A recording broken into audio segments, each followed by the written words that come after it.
Hello students, good evening.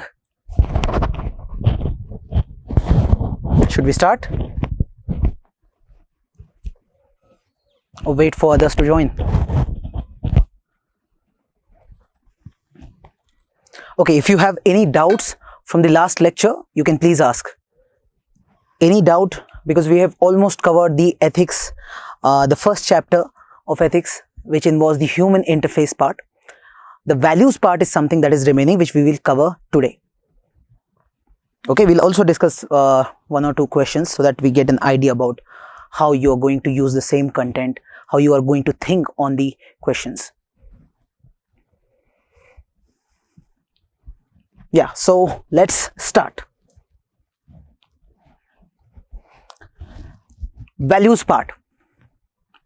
So we are using this term values many a times.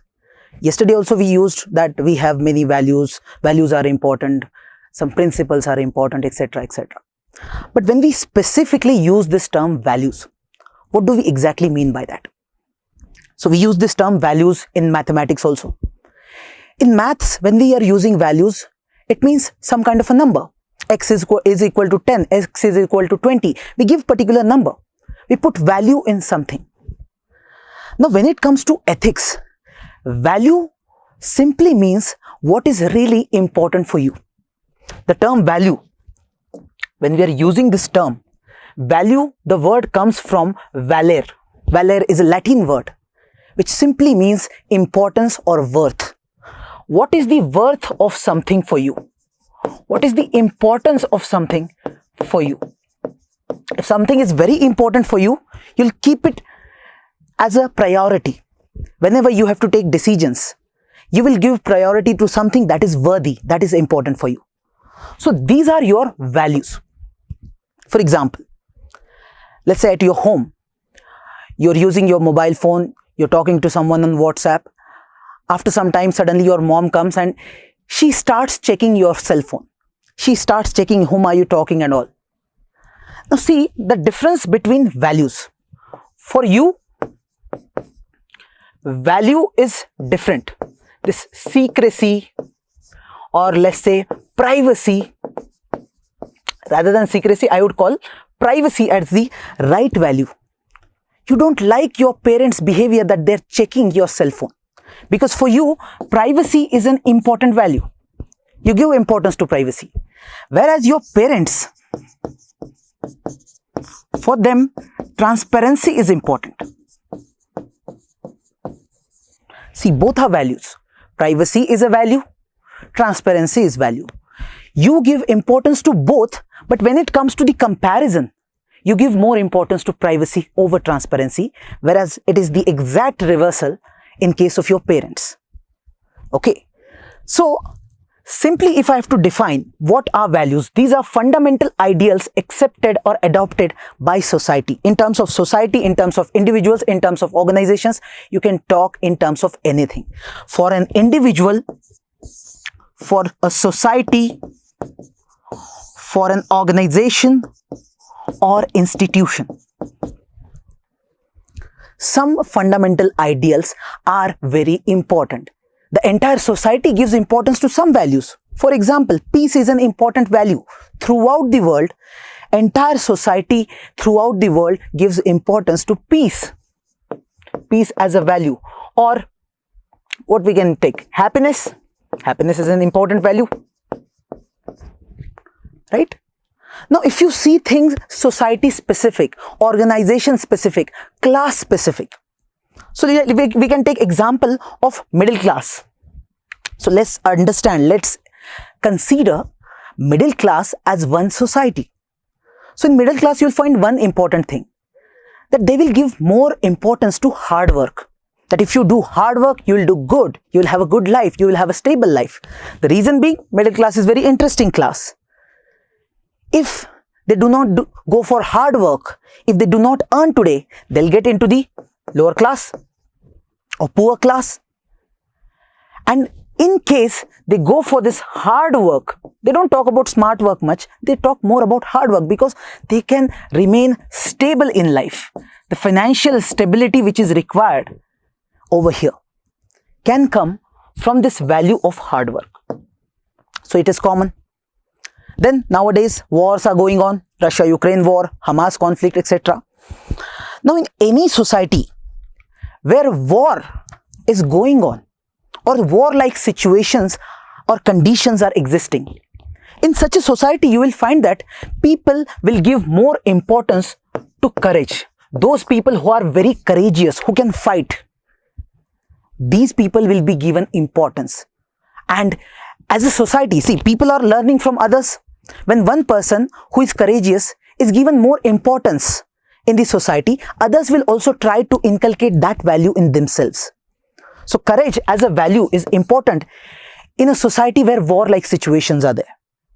Or if in case peace-like situations or there is no war, things are going good, economically things are going good, in that case people will go for entrepreneurship. People will be taking bit risks in their economic affairs. So all these are just examples of values which we can observe in different societies. Now with respect to values which are present in us, see, you should know which values are present in you, first thing. Second, which values are important for humanity. Just think about it. I don't need to even make you write these things. You can just think about it. Then for a civil servant, okay, this is your homework for today. Just mention which are those values which are important for you, which are important for the entire humanity, and which are important for a civil servant. Just note them down. You'll understand that while writing answers, you are going to make use of all these values only. Okay? Right now, if you can answer which values are important for you people, just mention in the comment box which values are important for you. Chetan says perseverance and hard work. Very good. Just think about it. Which values are important for you in your life, whatever you do? Self-discipline, okay. Honesty, compassion. Very good, Reshma. Yes, others?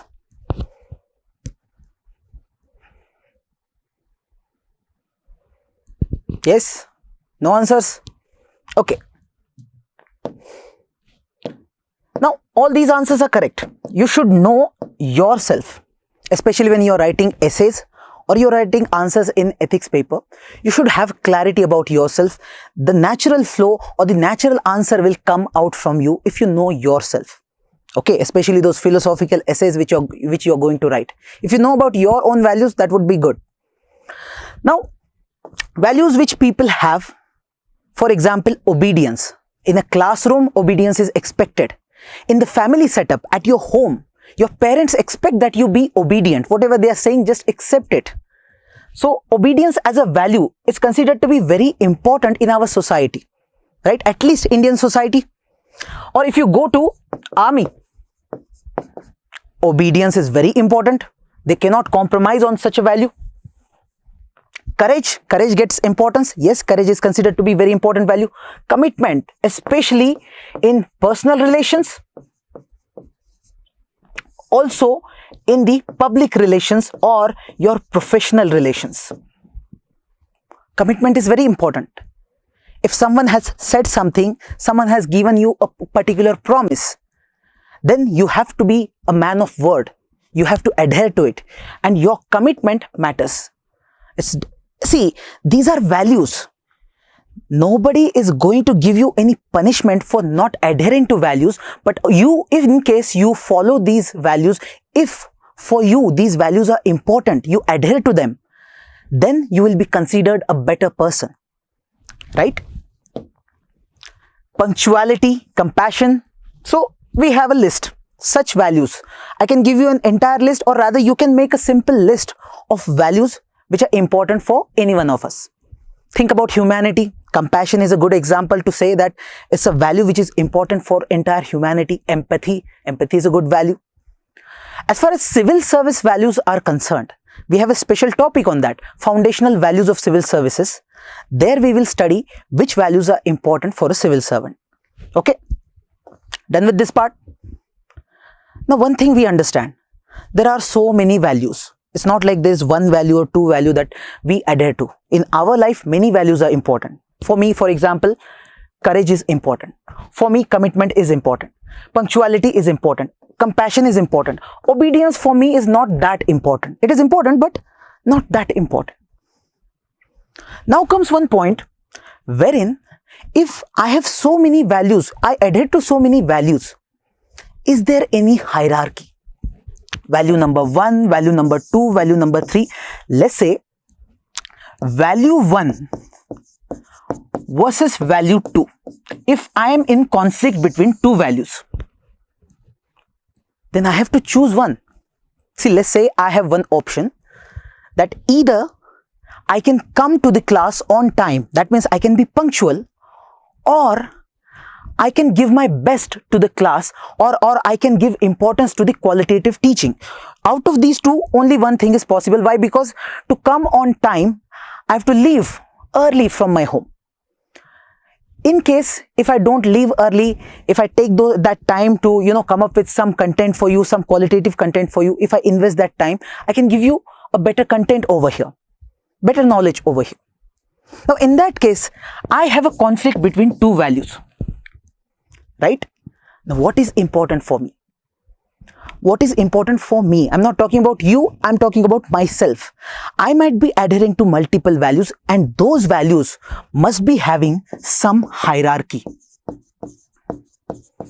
That there is one value which is more important to me, the other value which is lesser important to me. Okay? So, every person will have many or innumerous number of values he or she is adhering to, and there will be an order or what we call as hierarchy of values, and this differentiates one person from the other person. Last time we studied about morality, if you remember, and we differentiated morality with ethics. Yeah, anyone remembers what do we mean by morality? What is morality? Just last lecture we discussed. No? So we said that morality involves personal preference. Morality is somewhere people will differ because people have different value sets. Their values are different from the other person, or there are same values available. Let's say me and my brother both adhere to same values, but let's say the hierarchy is different. For me, number one value is different. For him, number one value is different. Okay, morality is individual preference. Very good. Now, the best example could be taken from Mahabharata, Karna versus Krishna. If you look at Mahabharata, there is a conflict between Karna and Krishna on the ideas or on the values part. See, both these individuals seem to be good people. Okay, we assume both of them are very good. Both of them adhere to really good values. But now you will find difference in the values or difference in the hierarchy of values. Okay. When it comes to peace, when it comes to social order, when it comes to social justice, for both of them, these things are important. Neither Karna wants any war, nor Krishna wants any war. Both of them want order in the society. Both of them want social justice in the society. And both of them know that if Pandavas win, that will be a good thing. But still, you will observe difference because of one value. There's one more value, that is the value of loyalty, value of commitment, or loyalty towards his friend. So in case of Karna, loyalty as a value is important, commitment as a value is important, the promise that he has made to his friend, that is important. And see the difference. It's not like for Krishna that is not important, but for Krishna maybe that is coming at 4th number, and social justice is coming at number 1, order is coming at number 2. But in case of Karna, we see he's giving more priority to this value. Clear? Any doubt with respect to this value part? Moving ahead.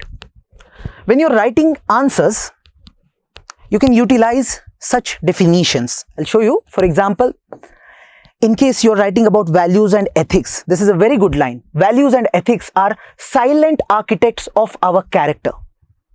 See, values and ethics, now we have discussed both of them, and now you can understand that whatever character we are building, whatever kind of person we are building, whatever kind of personality we are coming up with, all that depends on our values and the ethical compass or ethical principles that we adhere to. Okay, so values and ethics are silent architects of our character. Even though we do not always see or talk about them, they silently guide our decisions or actions. Now, such a good line can be written in your introduction, written in your, let's say, conclusion. So wherever necessary, you can utilize such lines. Then Rockig has given this definition, although it's very technical. I personally do not suggest you to write such definitions, although I have mentioned over here, but I personally suggest write definition or write answer in a manner which is humanly readable and humanly easily understandable. So if you're writing very technical, you should show the examiner that you can say the same thing in simpler words. Okay, then this is a very good line. Values are like fingerprints. Nobody has the same, but we leave them all over everything we do. Now I'll show you how values become important in your life. Then you will understand the importance of this particular line. Okay, this is just for your value addition part. Okay, now moving ahead. How these values are inculcated in us, because we are saying everyone is having different set of values, and we said we have value 1, value 2, value 3, value 4. Likewise, we have one hierarchy and there are so many values. Now, when I look at this entire setup, this is what I call as my value system, right? Now, the question is how this value system gets built up, or how these values are added in me. I was born in this society. After that, these values are added. It's not like I was born with some values, although I'll discuss that part. There will be some genetic dimension, but mostly we can say these values are not with us by birth. Rather, these values are learned. We are learning these values. Someone is inculcating these values in us, right? Now, this value inculcation, first of all, starts with your family. Family is the first place where new values are being added in you or inculcated in you. After family comes the role of your school, primary school, secondary school, or your college. And apart from that, your society. Now, this society involves many dimensions. Society involves your relatives, your friends, your peer groups, or your professional setups, some media companies or media organizations, everything. All these are part of your society, and all these elements of society are adding some kind of value in you. Okay. Now, first thing, the first value inculcation starts with family, which we call as the primary socialization. Now, in the last lecture, I had discussed about the process of socialization, right? Now, the first stage of socialization, that is the primary socialization, it takes place from family. So, we start learning the first things from the family. Now, how do we learn? There are two methods. One is a direct method, another is an indirect method. How do we directly learn from family? First of all, family gives some instructions. Family will tell you, don't do this, do this. Don't do this. Let's say family will tell you, be honest, don't lie, don't throw it to someone else. Don't do these things. When such instructions are clearly being given to us again and again repeatedly, we start learning. The child starts learning. Okay. So, instructions is one method. Second is by giving some kind of rewards. So, if one child is doing something good, no child does something good as such, but in case if we find that let's say there are family members, like your relatives have come, and you will find that in all the relatives there will be one child who will be considered a very good child and a very ideal kind of a child. He will be praised by all the members of your family or society. Now, when this child is being praised for doing something good, that is a reward. When you praise someone, it motivates this person to act in the same manner again. Even in the classroom, many times this happens, that if someone has written an answer and someone is showing to me, and if I praise this person, what a good answer you have written, and I tell everyone in the class, I can say this for sure, next day this person is going to write 2 answers. On the very next day, he will come up with more answers, or every day he's going to write answers, because he's getting that motivation. He's feeling good because I have praised. Right? So rewards work. Societies give you reward if you are adhering to good values of society. So there are 2 kinds of children. One child who is lying, other child who is being very honest. So he will be praised, and this other child who is lying will be punished. So family members will give you punishment of any kind, right? In childhood, many of you must have stolen something, and then family members must have punished you. So all these are direct methods through which values are being inculcated in you. If you have stolen something, you are given one punishment, now you will remember this punishment. Right? You will remember this punishment, and that's how slowly this value of not stealing get inculcated in you. Now, another method, that is indirect method. Now, indirect method is very interesting. Here, you observe your parents and you learn from that observation. Now, what do you think? Direct method works better or indirect method works better? I'm saying you're observing your parents, and by observing them, you're learning some values. Any idea which one works better?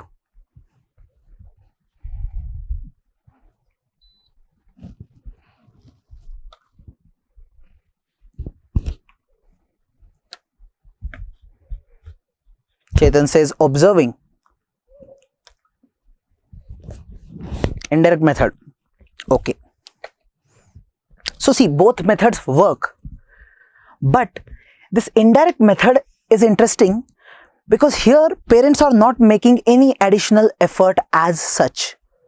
There is no coercion, there is no force being applied over here. Neither someone is giving you any carrot, nor anyone is giving you any stick. So in this observation method, the impact is very interesting. Let's say your family members are telling you, or your mother is telling you, "Beta, don't lie. Don't lie. It's not a good thing. Be honest. Be honest." But after that, you are observing your mother lying to others. Somebody came, is your mother at home? Your mother is telling you, tell them that mummy is not at home. Now this child, even if you give instructions, even if you give so many instructions, so many rewards, so much punishment, still this person is going to learn from the observation. Going to learn from the observation for sure. Or another example, let's say your father smokes, right? Now this father tells you again and again, don't smoke, don't go for any tobacco, any alcohol, anything. Even if he gives instructions, even if he gives any rewards to you, or in case someday you are found smoking, he will punish you. But still, you will learn smoking from your father. Right? So yes, indirect method works really well. This is for sure. Okay? So one thing is clear, from family, we are learning values for the first time. The first or the primary socialization that is taking place is at the family level, right? Now, what kind of values we actually learn from family? There will be some good values. There will be some bad values. Think about it now. Now, one thing that we will learn is something that we call as foundational values. Foundational because they are making your base or foundation. Foundation, you understand, right? So if we are let's say we are making a building, let's say we want to build a 10-story building. So before constructing this building, we work on the foundation or the base. If the base is strong, once we construct the building, even if there are earthquakes, even if there are any external problems, external pressures, the building will sustain. The building sustains because the base or the foundation is very strong. That's the reason we focus on your foundation. Even in UPSC classes, we have foundation class, right? If your base is strong, then you can understand rest of the things, you can manage rest of the things.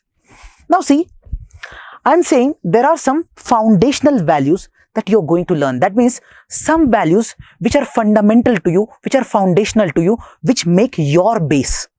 And you learn these foundational values from your family. So, for example, caring, sharing, love. It's only your family, especially your mother, who is teaching you such values. Caring. Caring is an important value. Now, this is something you're learning at home. Or let's say politeness, sacrifice, interdependence. You have to sacrifice for others, which is obviously a part of love, we can say. So these are the values which family is teaching, and if they are inculcated really well, these values are going to stay with you throughout your life. Nobody can change that very easily. It is not so easy to change these values from you or remove those values from you, because they are very foundational. Now, I had given you last time one example of Dr. Baba Amte.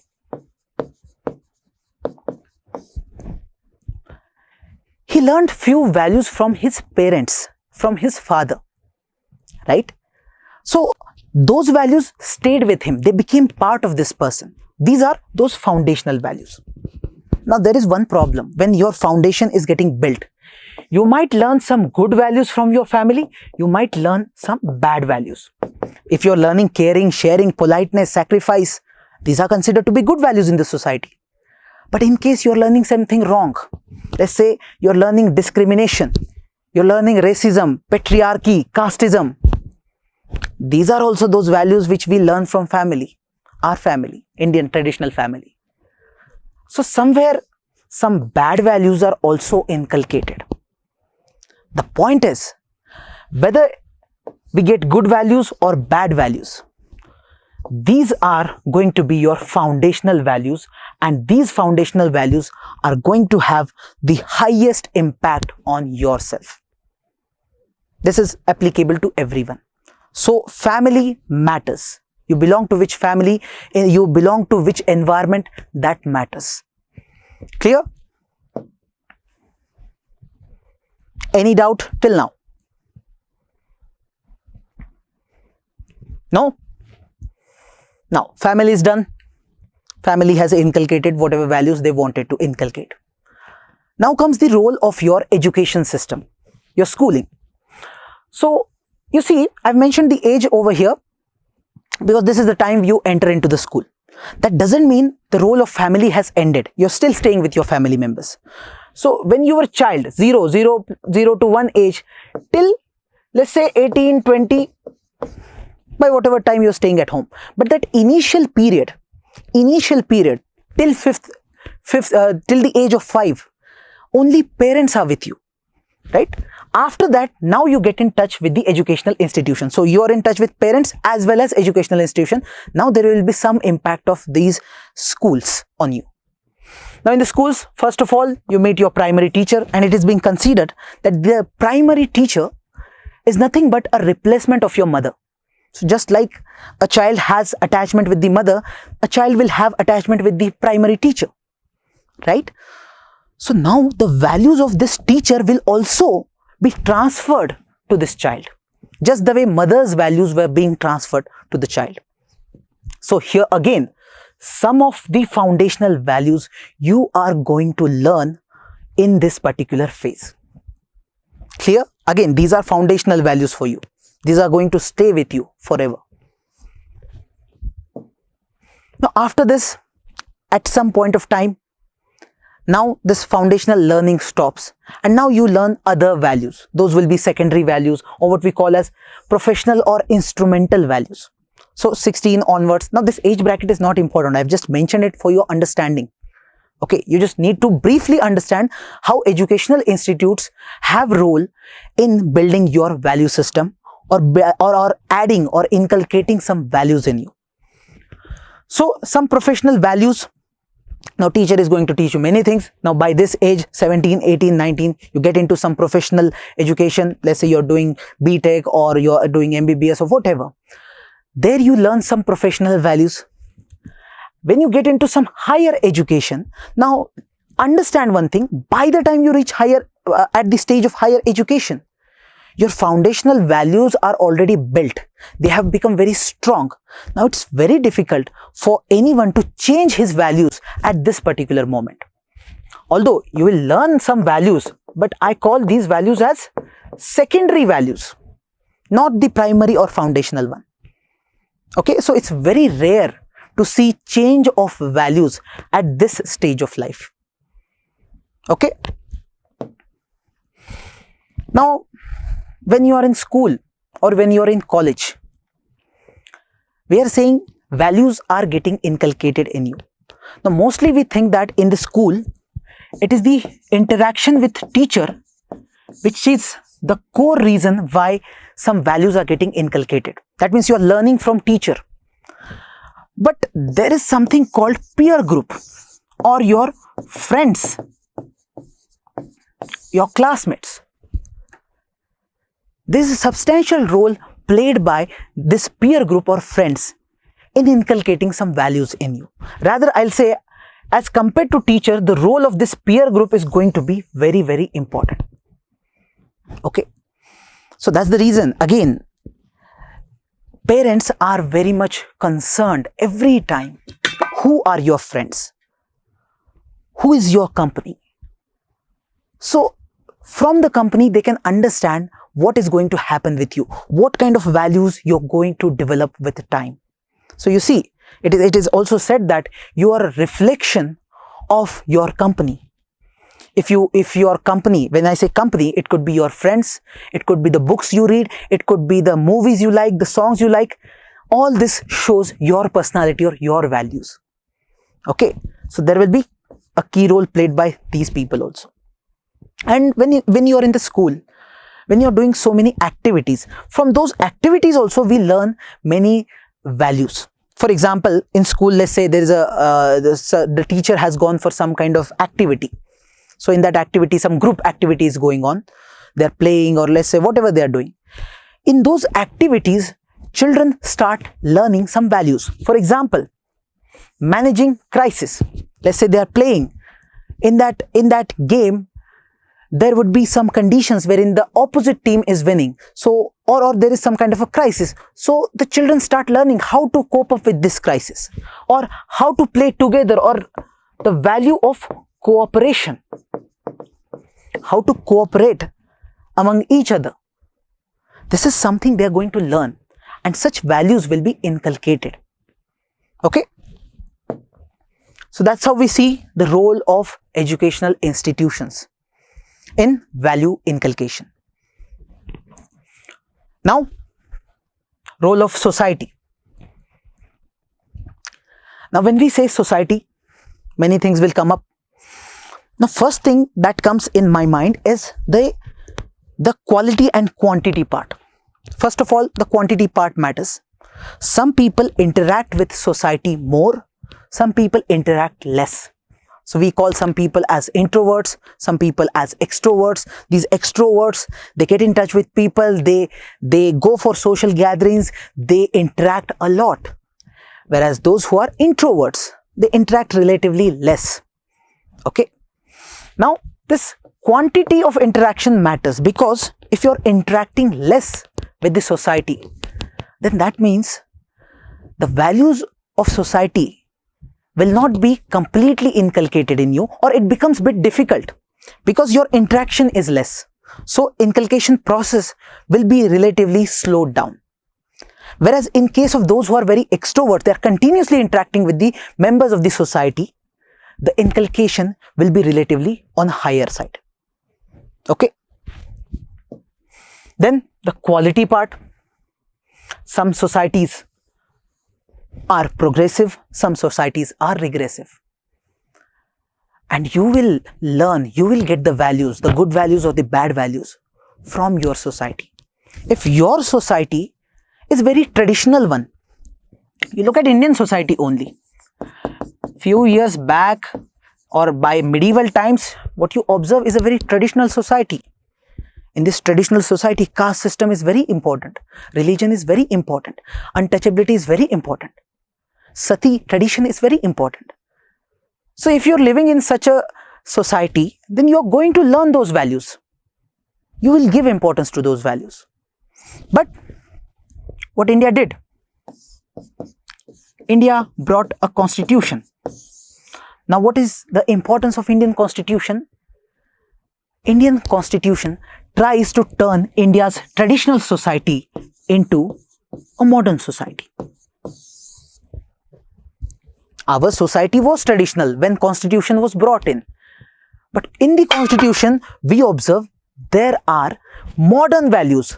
Modern values like equality. In traditional society, there is caste system, there is no equality. There is human dignity. Dignity is given importance. In traditional society, no, there is untouchability.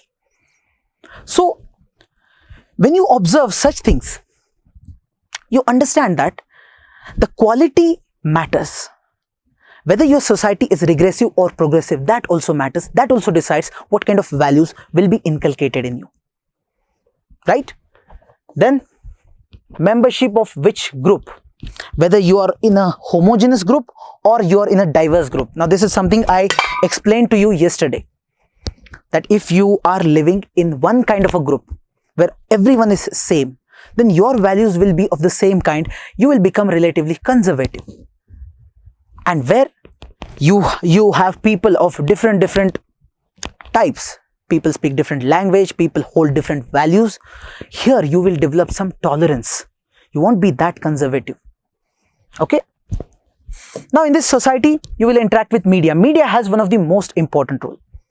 Now this media could be any media, your print media, or your television, your social media, anything. Understand the importance of media. Media holds power to spread the information. They can spread right information also, wrong information also, and through this information they can spread values. Right?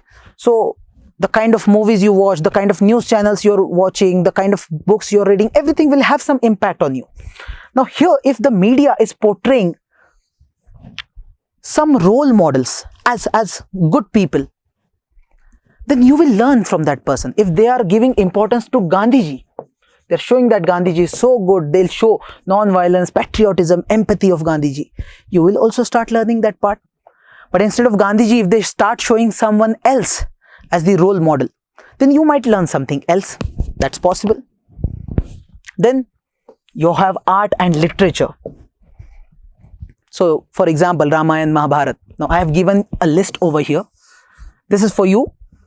Just to revise, before examination, try to make use of such values in the answers.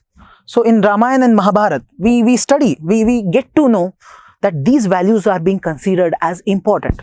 For example, dharma, righteousness, truthfulness, duty, loyalty, sacrifice, compassion, forgiveness, humility, etc., etc. Now these are just terms, directly use it in the answers, I suggest. Okay? Now, art and literature part done. There are some traditional practices also, practices like yoga, practices like meditation. Such things also teach you some values or inculcate some values in you. So, value of balance. So, there should be some balance in life. This is a kind of value which is hardly observed in people. We have a habit of going for extremism in life. We do anything in extreme. But when you go for yoga, meditation, art of living kind of thing, then you learn that balance is more important than these extremities in life. Instead of doing something on an extreme terms, just get to that mid path, get to that balanced path where life becomes a bit sustainable, right? So such values you're going to learn from here. Done?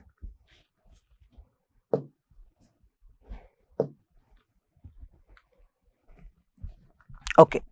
Any doubt till now? Till the inculcation of values.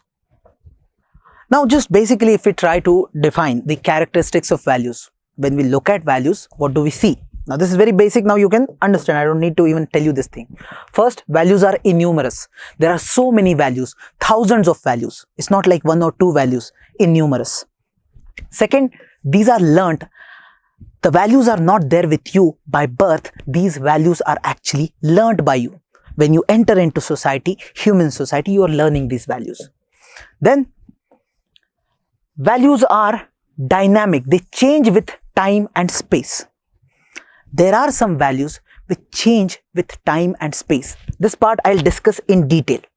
Okay, whether they are changing or not, this part I'll discuss later on.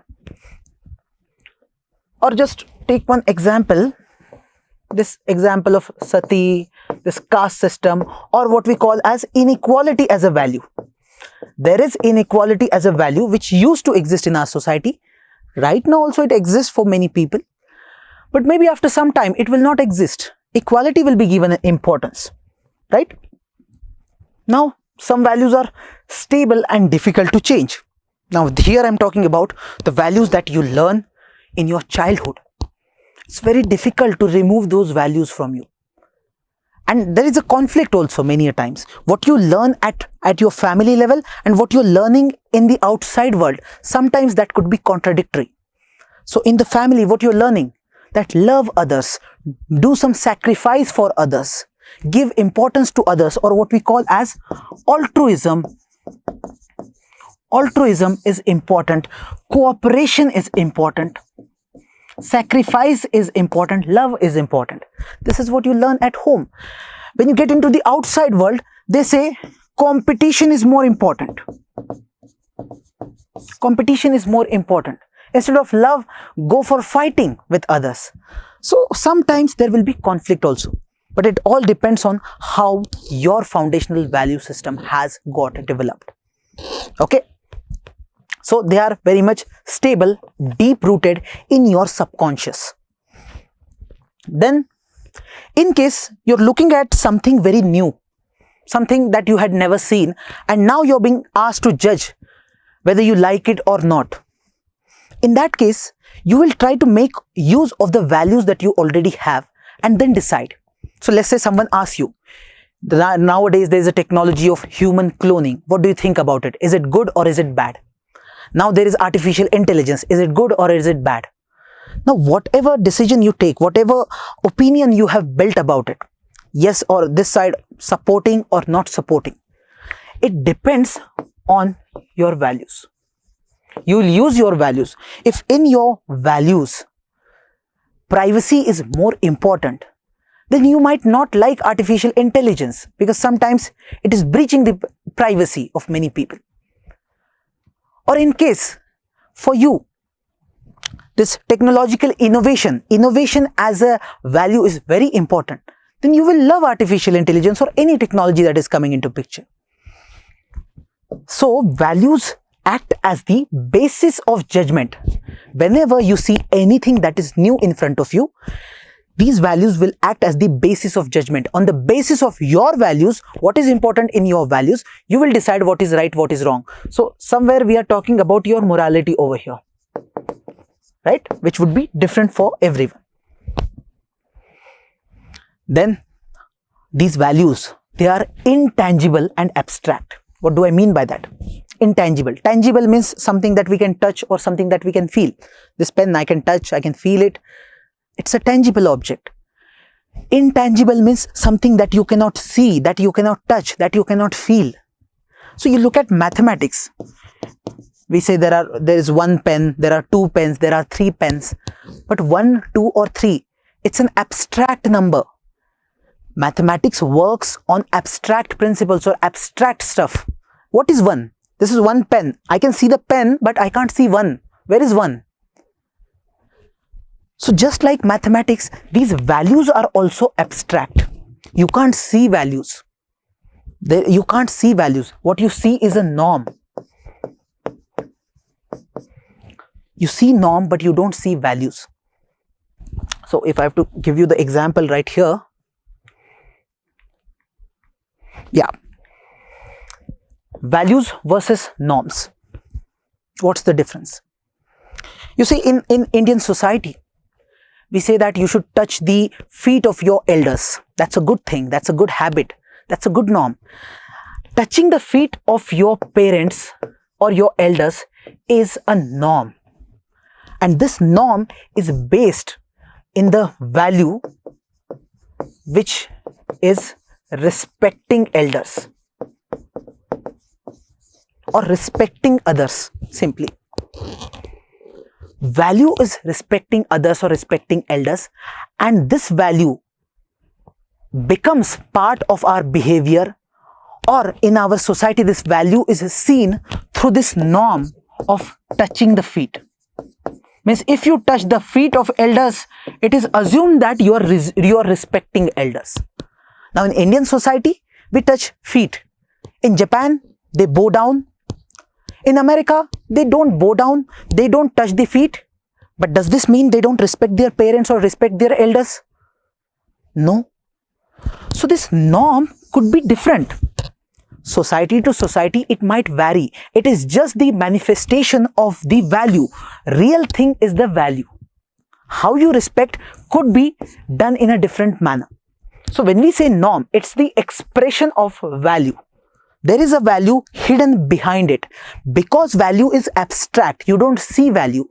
What you see is a concrete thing. Value is, I am saying, it's abstract and its concrete form. Its concrete form is your norm. Are you getting this point? Yes, any doubt on this part? Values versus norm. So here we were. Characteristics of values, in which we said values are abstract and intangible. Can you repeat about abstract and concrete? Okay. First you need to know the meaning of abstract and concrete. I hope you understand that meaning at least. Here when I compare values with norms, I repeat this concept altogether. I am saying I can't see value. I can't see or touch, not touch rather, I can't feel it. I can't see or feel it. That's why I'm calling it abstract. But I can see this value through some kind of a norm. And this norm is very much clearly visible to me. Visible, I can feel it. That's why I'm calling it concrete. Now this is the difference between abstract and concrete. Abstract, something which is vague, something which is not clearly visible, something which you cannot clearly or without any kind of ambiguity clearly tell. In terms of concrete, when we say, we are very clear. We can very clearly tell what we want to say. Okay? So values are abstract. The same value comes or is manifested through some kind of a norm. Okay? And in this case, I said touching the feet of elders is a norm which shows that you have this value of respecting elders. Clear? Or still confused? Understood. Good. Now, the last characteristic is it is placed in a hierarchy. So this we have already discussed, that there will be so many values and there will be a hierarchy of values. This hierarchy could be different for every person. So for example, between punctuality and compassion, what is more important for you? Obviously compassion, I hope. Between compassion, commitment and punctuality, now what is important? For someone, commitment could be more important. For someone, compassion could be more important. This is possible. And I hope punctuality is at last. Okay, now to give examples, you can give this good example of Krishna and Karna I discussed. Krishna and Arjun also you can think, and you can bring all these three people at one place and think about the values which are important for these three people. For Arjun, what kind of values are important? He thinks about family. For him, family, the lives of people. He knows that through this war, so many people are going to die. So lives of people. That's an important value for him. Peace is an important value for him. That's the reason he prefers not to go for war. So these values are important for Arjun. For Karna also these values are important, but that loyalty, commitment, promise part, that is also important. For Krishna, all these are important, but more than all that, the social order, social justice, that is more important. Reform in the society, that is more important. So that's how we look at the hierarchy of values. Okay.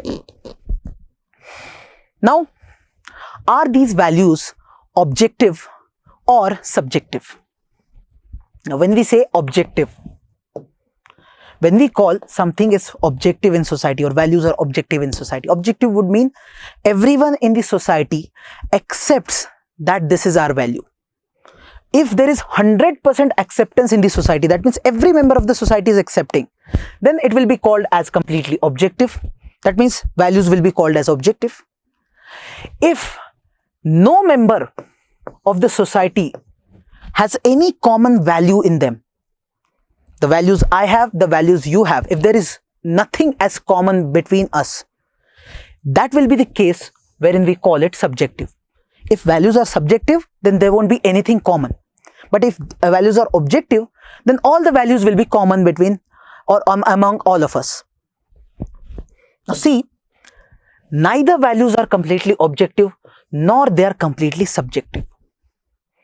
So there is an approach that we call as dichotomy approach.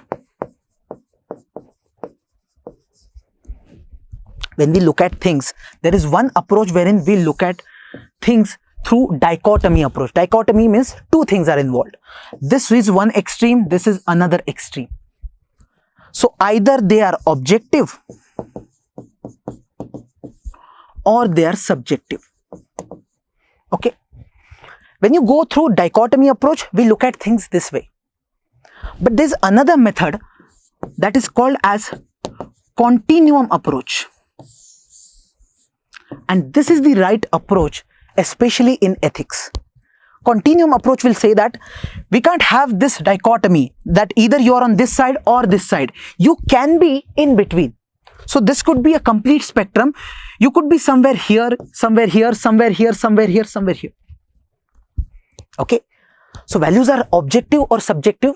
We will say some values will be relatively more objective. Some values will be over here. Some values will be relatively more subjective.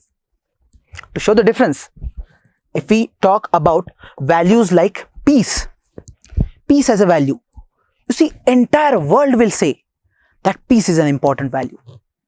So on this scale, peace will be somewhere here, happiness will be somewhere here, or values like patriotism, equality, respecting elders. These are values which are very common. So those will be more on the objective line. They will be more objective, considered as more objective. Whereas some values, let's say if we go into the debates of homosexuality, we get into this debate related to co-living, gender equality, vegetarianism, divorce. When you look at these things, you will see that people will have different opinions. Their values will be different. Right? So this is the area where it becomes subjective.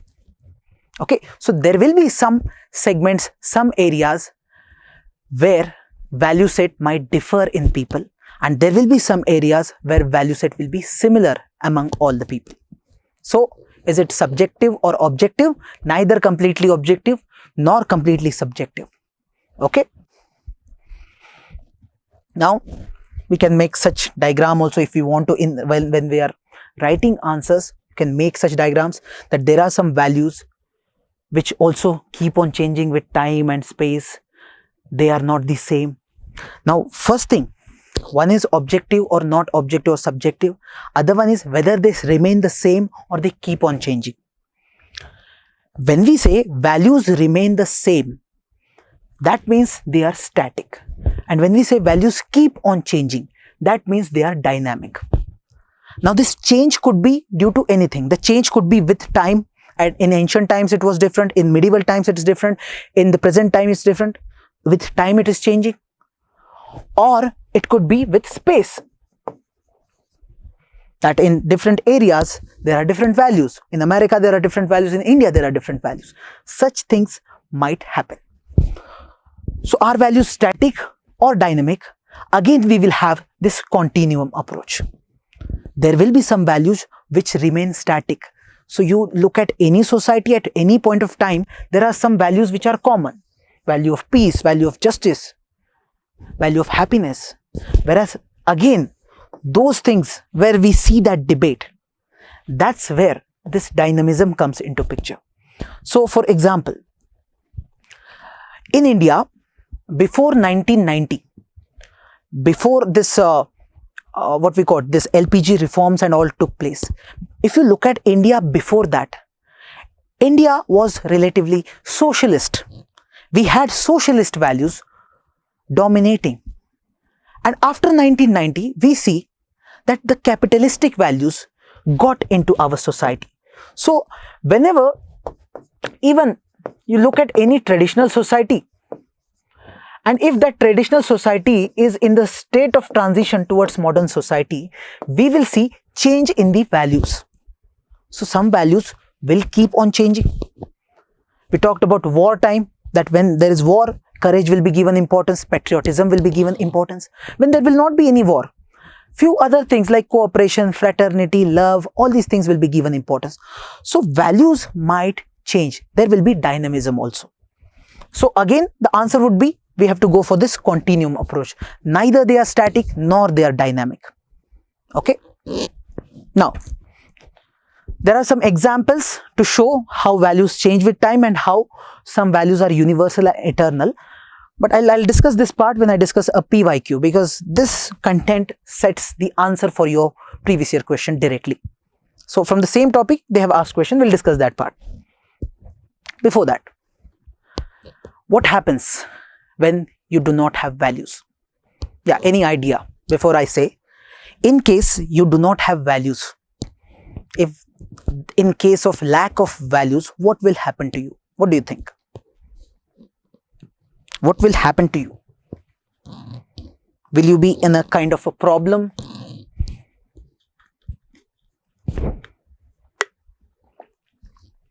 Not just you. Think about entire society. Chaotic mode. Okay, there are no values, there will be chaos.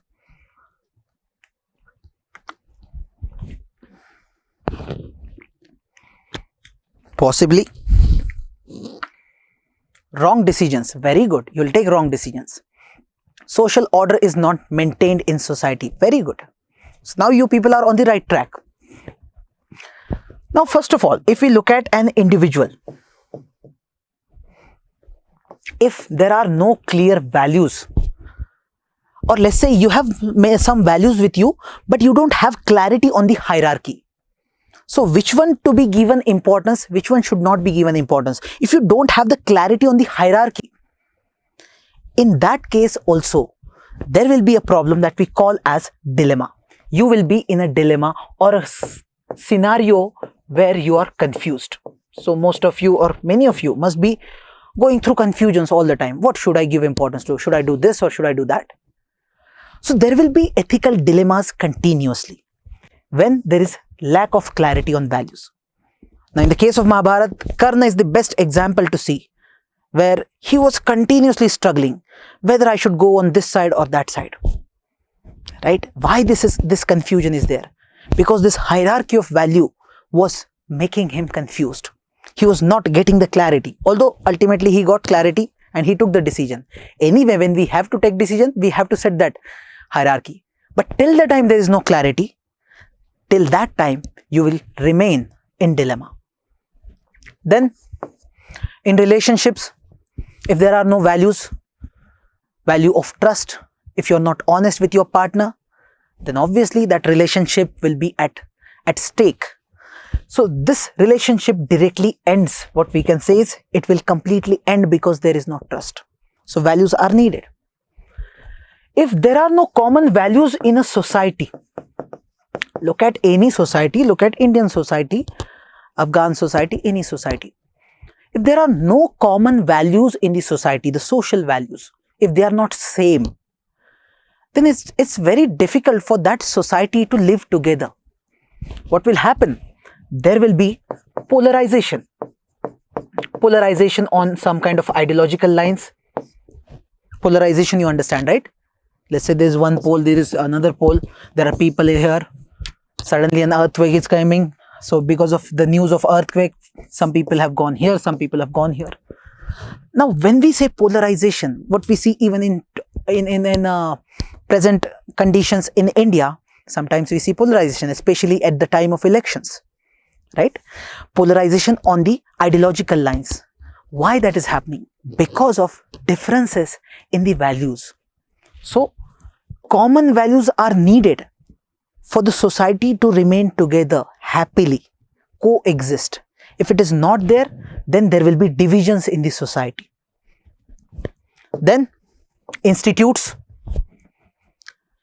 In the institutes, if values are declining, okay, institute like parliament as an institution, we can say, election commission as an institution or office, we can say.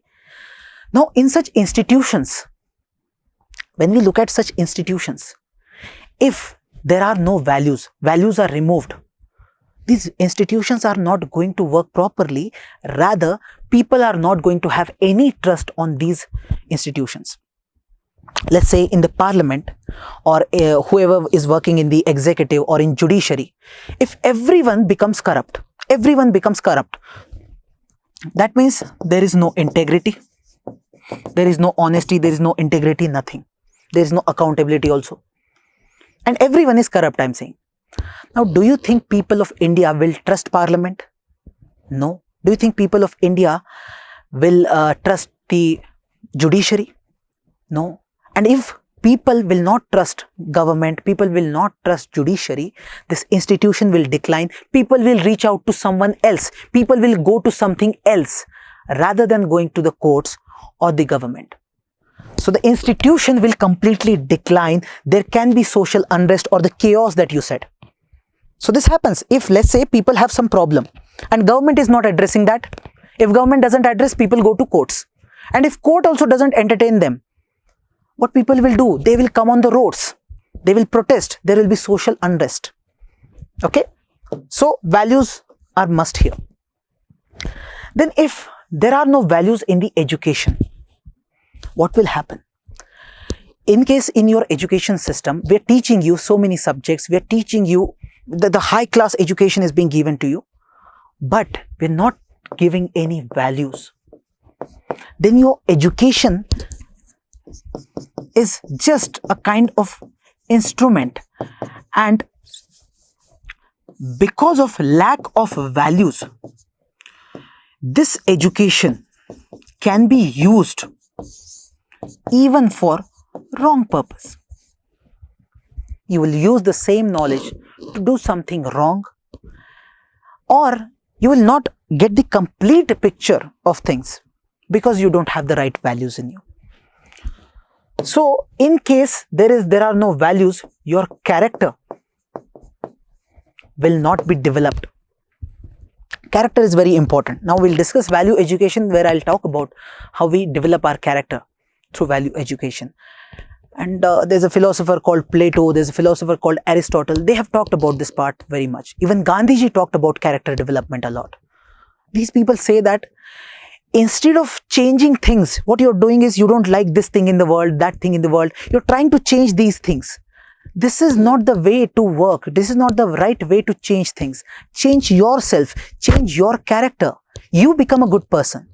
When you become a good person, you will do good. Others will also become good. And that's how the entire society will reform. Okay. So building the character is something that is being given importance. And if values are not inculcated through education, then character development will not happen properly. Okay. And then There won't be any equality in the society. There won't be any dignity given to the people. So rather than going in the progressive line, we will get into the regressive line. So as the human evolution is taking place, as the society is getting advanced, we expect that we go for progression and not the regression, right? So that's how. If there are no values, things will worsen. And here in this case specifically, people who are very vulnerable, when I say vulnerable, what do I mean by that? Yes, when we say vulnerable people, whom are we talking about? Women, children, very good. So any section of the society who requires some kind of empowerment, they lack the power, they need empowerment, or they are on the verge of some kind of a problem or disaster, or their life is already very much in a worse condition.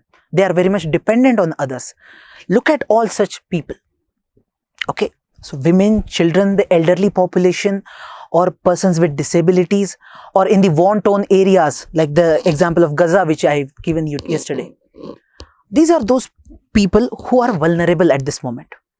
Okay, so when there won't be any values, this vulnerable population will be treated in a way more harsh manner, in a very bad manner. If there are values, you will treat them with empathy, you will treat them with compassion in a good manner. Okay, that's how entire society will be there. Clear? Any doubt with this part? No? Now, one important term, that is virtues. That's important. We understood values, and when I was telling you the dimensions of ethics, and I was showing you some branches of ethics. So, if you remember, theoretical and then applied. In the theoretical, there was one stuff called as normative ethics, which sets the norms, which tells you what you should do. So, in this normative ethics, we talked about one thing called as deontology. Then we talked about teleology. And the third was virtue ethics. Now, to understand virtue ethics, first understand what do we mean by virtues. Virtues. Now, whatever value, now you know about values. Whatever values are important for you. Obviously, they are important, that's why they are values for you. Just by having that value in you, it will not give you what you want to. Let's say, for me, money is very important. Let's assume, for me, money is very important. I give value to money or this materialistic stuffs. I want a car, I want to buy a BMW, whatever. Think about whatever you can think. I have that value in me. One of the most important values for me. But I don't do anything. I don't work. I don't study, I don't work. I'm not doing anything. I'm a very lazy guy. Do you think I'm going to get money? No.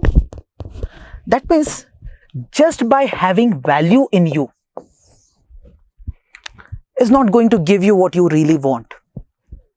Value is needed. Value is the first step. If you don't have values, you are anyway not going to get that. Value is needed, but what you need is virtue. What you need is virtue. If you want money, you have to work. You have to work. You should have that productivity in you. With less time, you can, if you can do more, if you can do more work, that is your productivity. If you can improve your productivity, you will certainly earn more money. If you give importance to your health, let's say health is a value for you. Let's say for me, health is an important value. But I eat samosa, burger, pizza. Can I expect good health? No. I have to, have a balanced diet. I have to exercise also. Then only I can expect good health. So, the point is, virtues are something that are way more important. And what are virtues? These are the character traits or qualities required to produce the value. If you need a particular value, health or money, these are the two examples we have taken. These two are the values.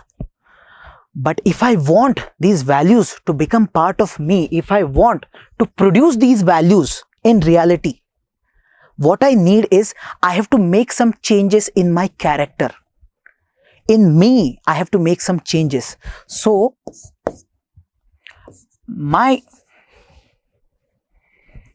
character, what I'll do is in my character, I will add something. That something is your virtue. It is a trait or a quality. You will develop one quality. I will develop one quality, and because of that quality, I will gain money. That quality will be productivity. That quality will be work. I'll do more hard work. Hard work as a quality, I will add in me, my character, my behavior. If it is part of my character, it will come in the behavior. Okay. So, simply, this virtue is something that is going to produce the value that I want. So, what you want, just have a clarity, then bring it in your behavior, in your character. Are you getting this point? Now, how this happens? You take one action, or here I have mentioned, you take one action, then you keep on doing that action. It becomes part of your behavior. Let's say I'm going to the gym every day now. So it has become, I have taken one action, day one, I have taken one subscription of the gym. Now I started going today. It has become part of my behavior. Now I'm going to the gym every single day at a particular time. So there is consistency. When there is consistency, when others look at me, they will see some predictability in my behavior, some consistency in my behavior, that this person will go to gym no matter what. There will be predictability. When I'm doing all this thing, when I keep on doing all this thing, slowly, this value, the core value behind, which is called as health, this value will be internalized. It will become part of me. That value will be internalized in my character. That's how your character changes over here.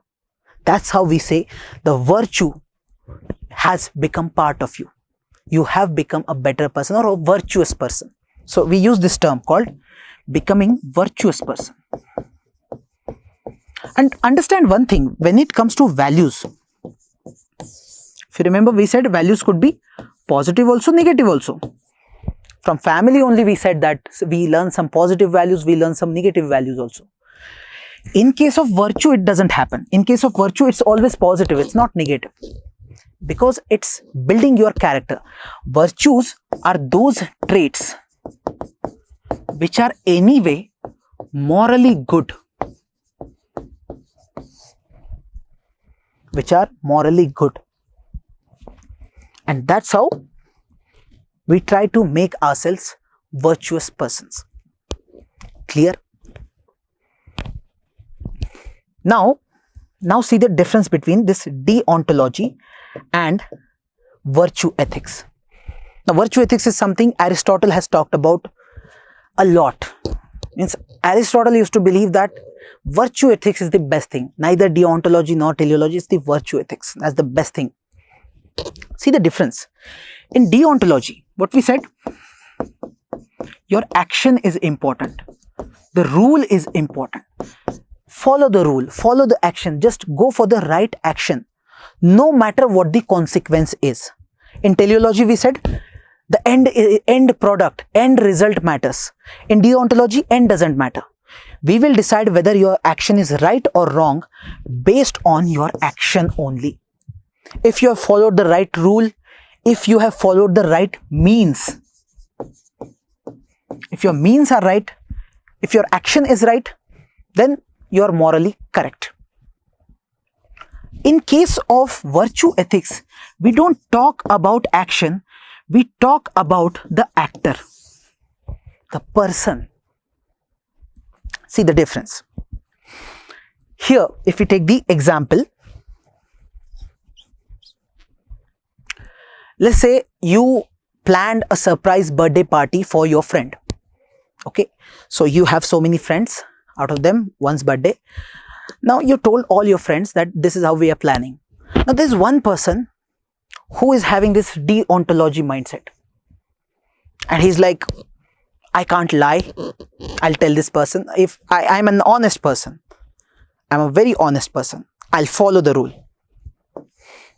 I focus on the action. So he might even tell this person that we are planning your birthday. Now this is a very hypothetical example, this is not the right example to take, but for the understanding I'm giving you. Now here, the person is deciding something as right or wrong based on the action. Action that I cannot lie, lying is a wrong thing, being honest is the right thing. So he's focusing on the action, right? Here in case of virtue ethics, we are saying focus on the actor, focus on that person. Here we are saying make this actor a good person. So we are saying don't think about whether your action is right or wrong, rather you become a good person. Develop your character. Develop your character, add some virtues in your character. When virtues are there in your character, so just go back to this slide. What we talked about virtues. Virtues are always the positive things that are going to bring in those values in you. So if you are a person with virtues, some or many, then you are a virtuous person, you are a good person, you are a good human being. Your character is very good. Now whatever action you will take, those actions will be good only. You will not take wrong actions. So see the comparison now. On one hand we have teleology, which is thinking about what is the end result. Other hand we have deontology, which is thinking about the process, the rule. If you follow the right rule, then you are morally correct. And here virtue ethics is saying become a good person altogether. Become a virtuous person, automatically all the actions will be right. Because there are virtues in you. You will do the right action only because of that virtue. So that's the core part of virtue ethics. Developing good character and becoming good person. So let's say your friend is upset. Your friend is upset. You see your friend, as soon as you see that he's upset, you will start consoling him or you will start talking to him. You will let him express what his problem is, if he is depressed or whatever. Now why you're doing this? Because you're a good person. When you're a good person, you're a virtuous person, you're a compassionate person, then you will do virtuous acts automatically. If you are a virtuous person, you will do good acts, morally good actions. So overall I can say virtue ethics is actor based. It focuses on the person or his character and not the action. Is it clear? Or you have any doubt? Please ask. Clear? Can you please repeat? Okay, I'll repeat in short. In case of deontology or teleology, our focus was on the action. Whatever you are doing, whatever action you are taking right now, we will judge on the basis of your action. One way is to focus on what means you have used or what is the end result. The people following teleology, they will say, if the end result is good, then whatever means you have used doesn't matter. You are an ethical person, you are a good person because you have achieved what you wanted. You needed power, you achieved it through whatever means you wanted to. People talking about deontology, they'll say means are important. If good means are used, end product will be good. Gandhiji used to say, don't become violent. Don't become violent. Non-violence is important. So he was focusing on means over here. Just be non-violent, you will win. You will win this war with the Britishers, but stay non-violent. Now that's the idea of importance of means over here. But both of them, they are judging the action based on action. Based on action.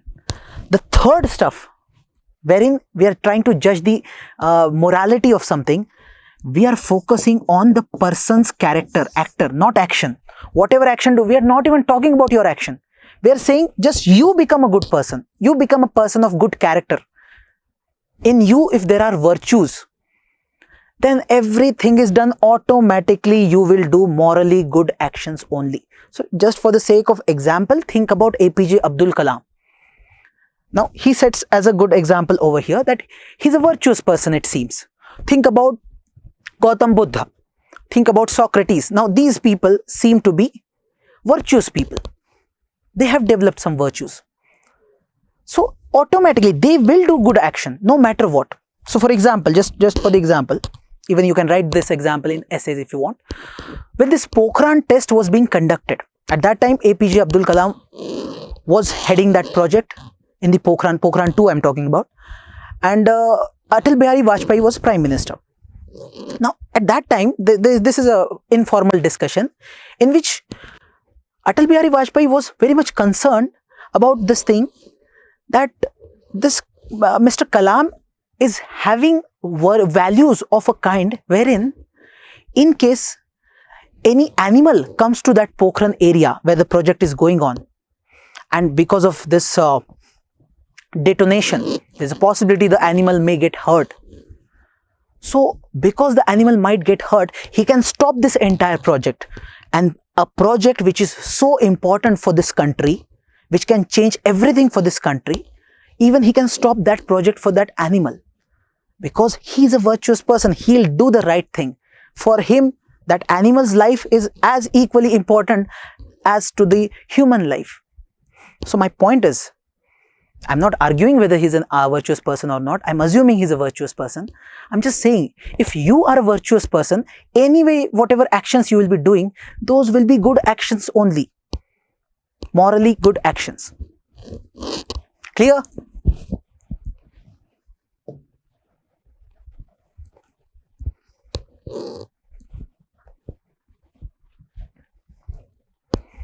Okay. Now when we look at these values, we can classify these values in different types if we want. For example, we can call some values as instrumental values and some as terminal values. Instrumental means we are using them as instrument to serve another purpose. So let's say discipline as a value, punctuality as a value.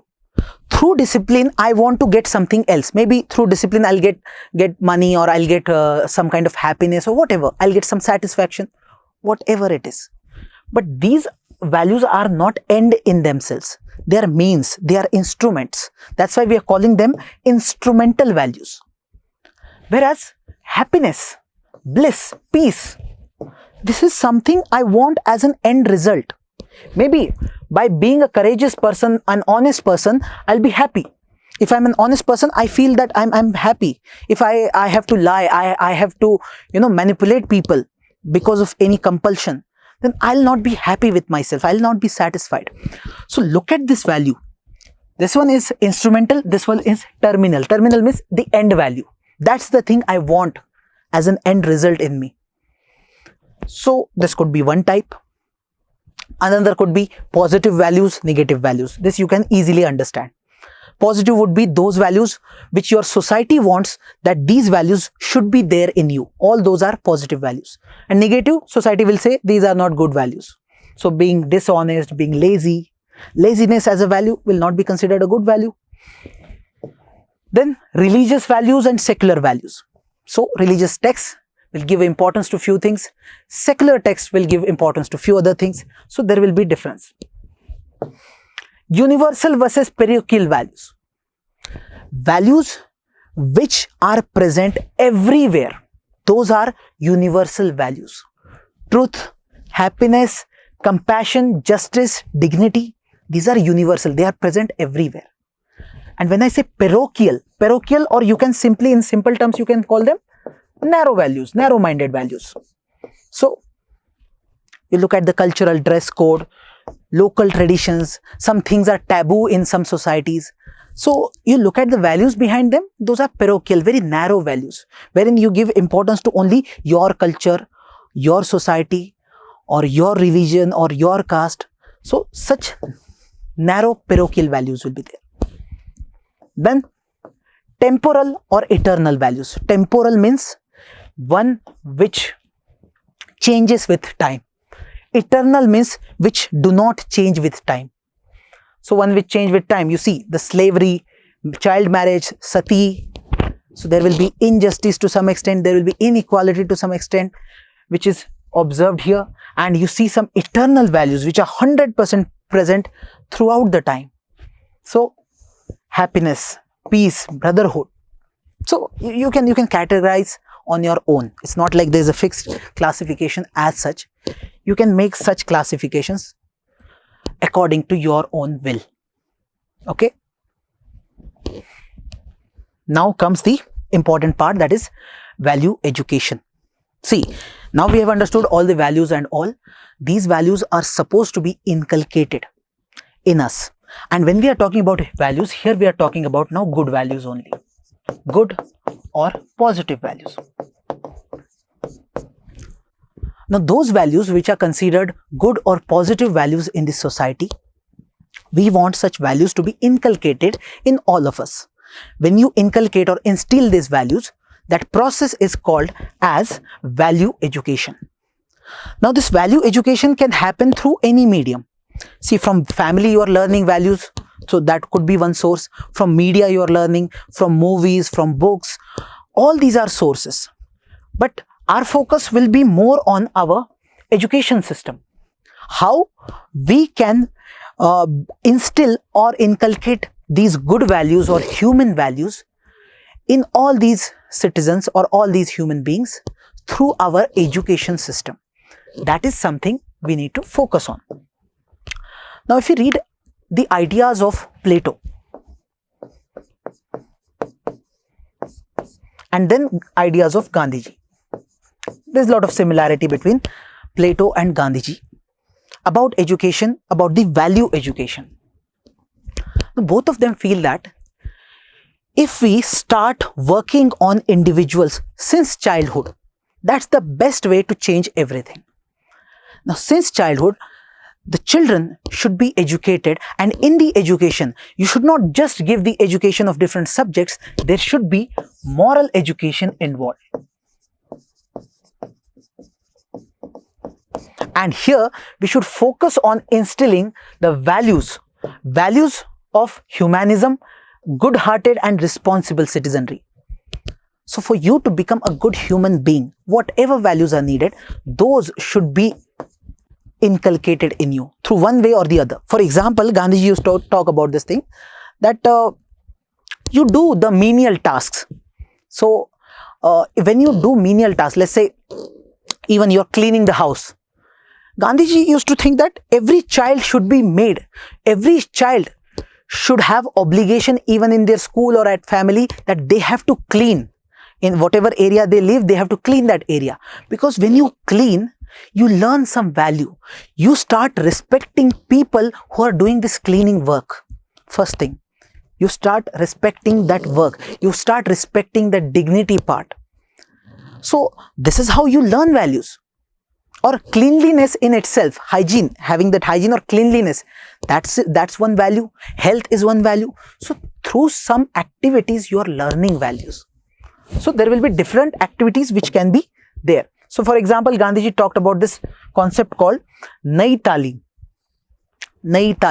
for providing holistic education. So here he said, we should develop head, heart and hand, all these three things. Can anyone tell me what does this mean?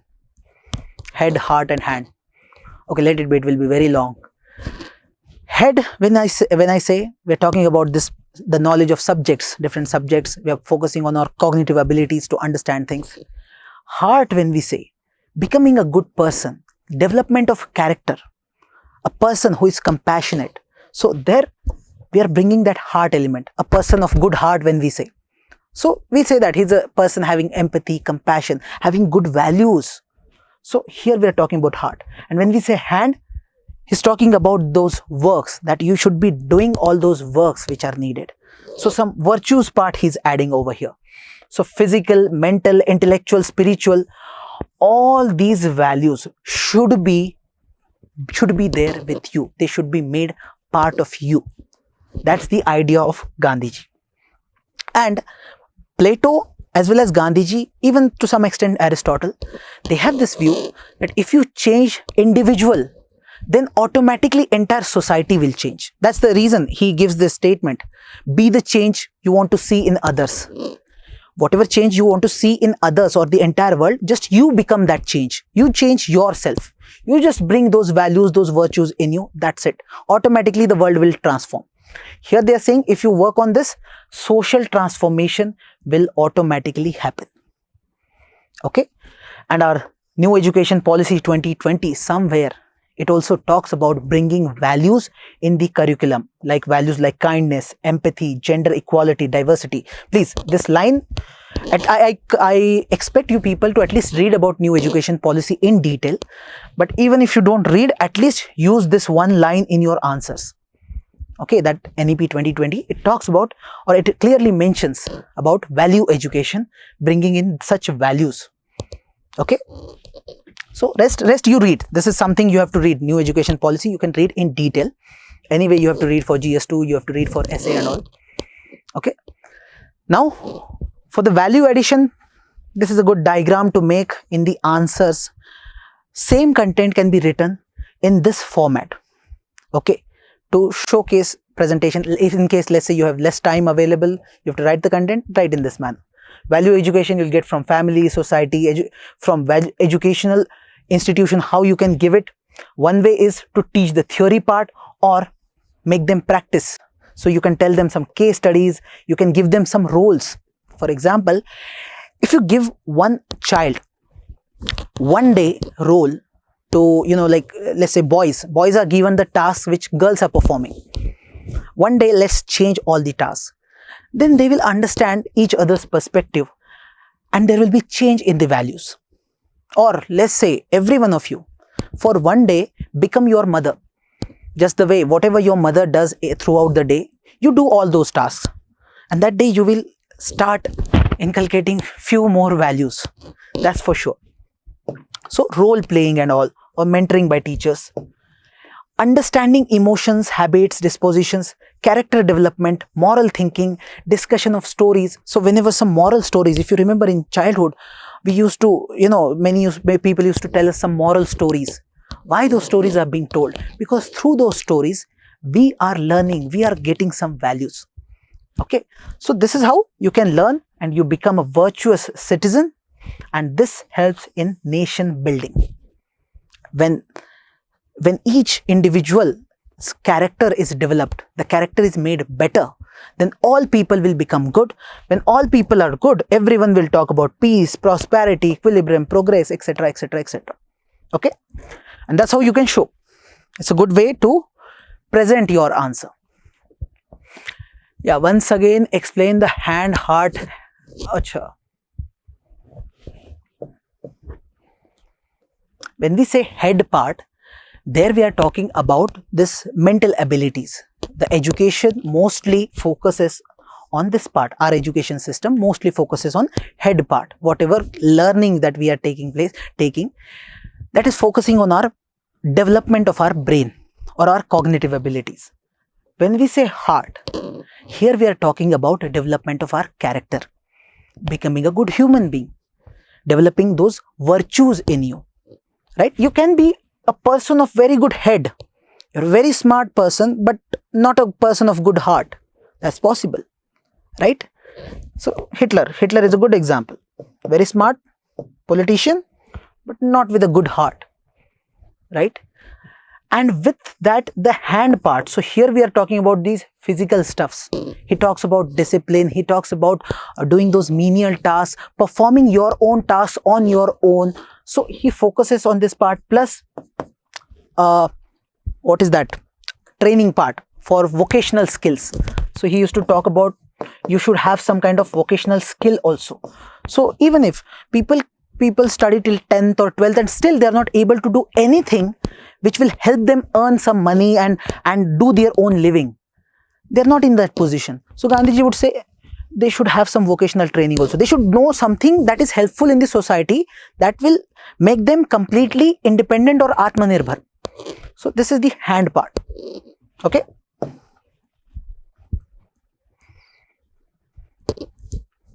Now, this I think you can read on your own.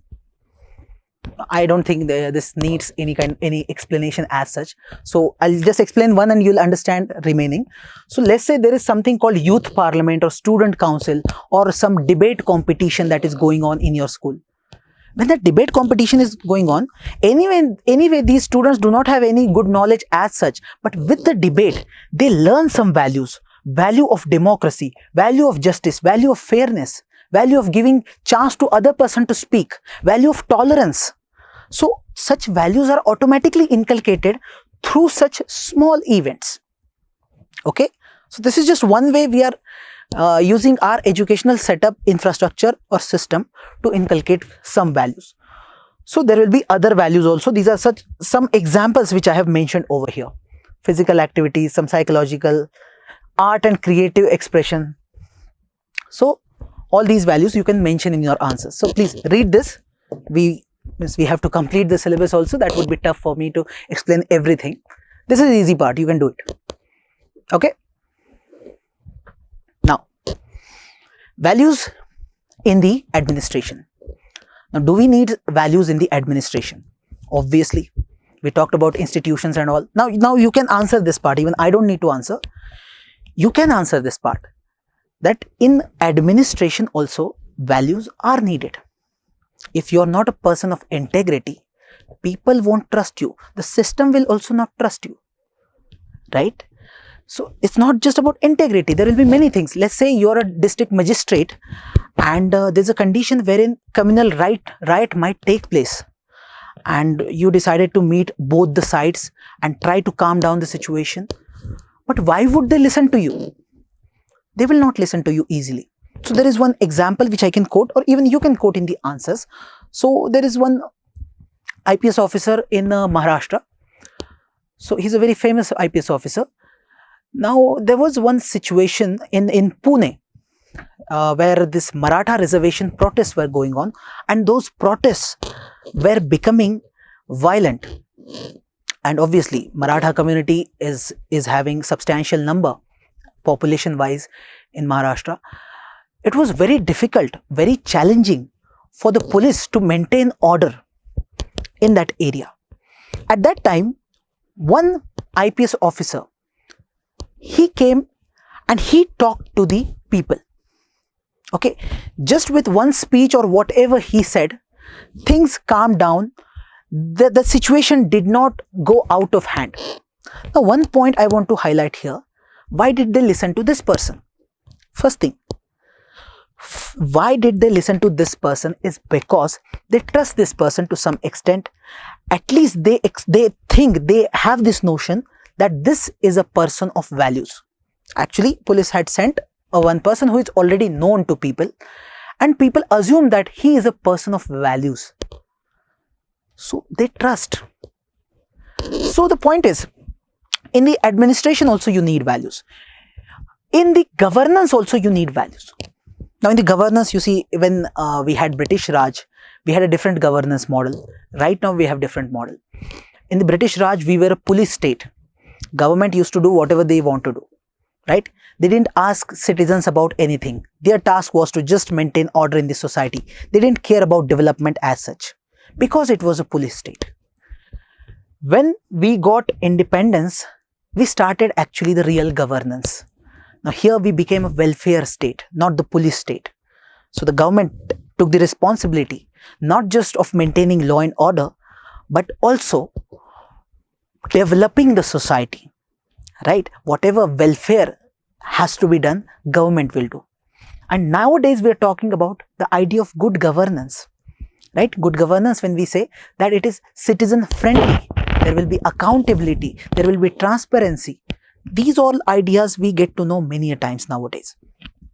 Now, if you see the transition, it is actually the transition in the values of administration or the governance that we observe over here.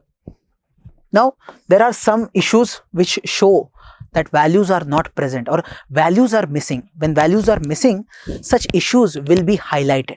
For example, corruption, favoritism, nepotism, bureaucrats having low morale. See, there are some bureaucrats, they go with energy that I'll do something, I'll change the system and all.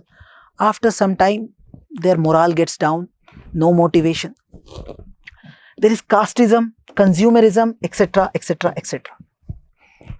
If such things continue, if there are no values in the administration, in the governance, then what will happen is the social contract will weaken. I'll discuss social contract part when I discuss Hobbes. I'll discuss the philosophers, but just understand there is a contract that we people have done. All of us came together, we made a contract, and that contract said that we will have something called government. Government will do all these things and we will pay you some kind of tax. We will pay you tax, you give us some services. Right? This is a basic contract. Now we are paying tax no matter what. We have to pay. Government knows how to take that. But government is not providing the services that they have to provide. And why? Because of lack of values in the system. Okay. And if this thing continues for long, this contract which is made will become weak. People will not have trust in the government. And if they don't have trust in the government, the system, entire system might collapse with time. Okay. So that's how we look at things. And that's the reason when we look at Gandhiji or ideas of Rajagopalachari, they say that make people good human beings, develop their characters, bring values in them. When these people will become part of administration and all, they will automatically perform good things. When you adhere to values, the good values, you will do the right actions. You will not get into corruption, nepotism. It's very difficult. It's very difficult to not become corrupt while becoming part of system. So there is an idea given by Kautilya. Kautilya used to talk about the bureaucracy. Okay, his work, that is this book Arthashastra. In that book he says these bureaucrats are like honeybees. Honeybees. And it's difficult. A honeybee, you know, see, honeybees, they are collecting honey. It's their task to collect honey. But while collecting honey, whether one honeybee is eating or testing some honey or not, how can you know? It's tough. It's near to impossible to control this honey from testing this honey or eating some honey. Just like that, these bureaucrats, they are handling so much amount of money which the government has. So they have the control. It's very difficult, near to impossible to check bureaucracy from corruption. Right? It's tough. So the solution that is given by Gandhiji is to focus on the values and focus on the character development part. Because when your thoughts are in the positive direction, slowly your behavior will be aligned with that direction only. And when your thoughts are different and your behavior is different, you will not be happy. You will not be happy. So both have to be aligned. And that's the reason he is focusing on character development. He says, develop the character of single person and national character will automatically develop. Clear? Now, let's look at one previous year question, so that we should know whatever we are studying, whether it's useful or not. Obviously, it is useful.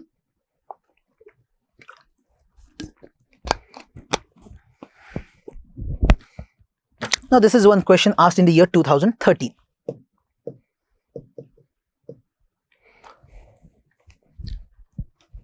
So, the question says, some people feel that values keep changing with time and situation, while others strongly believe that there are certain universal and eternal human values.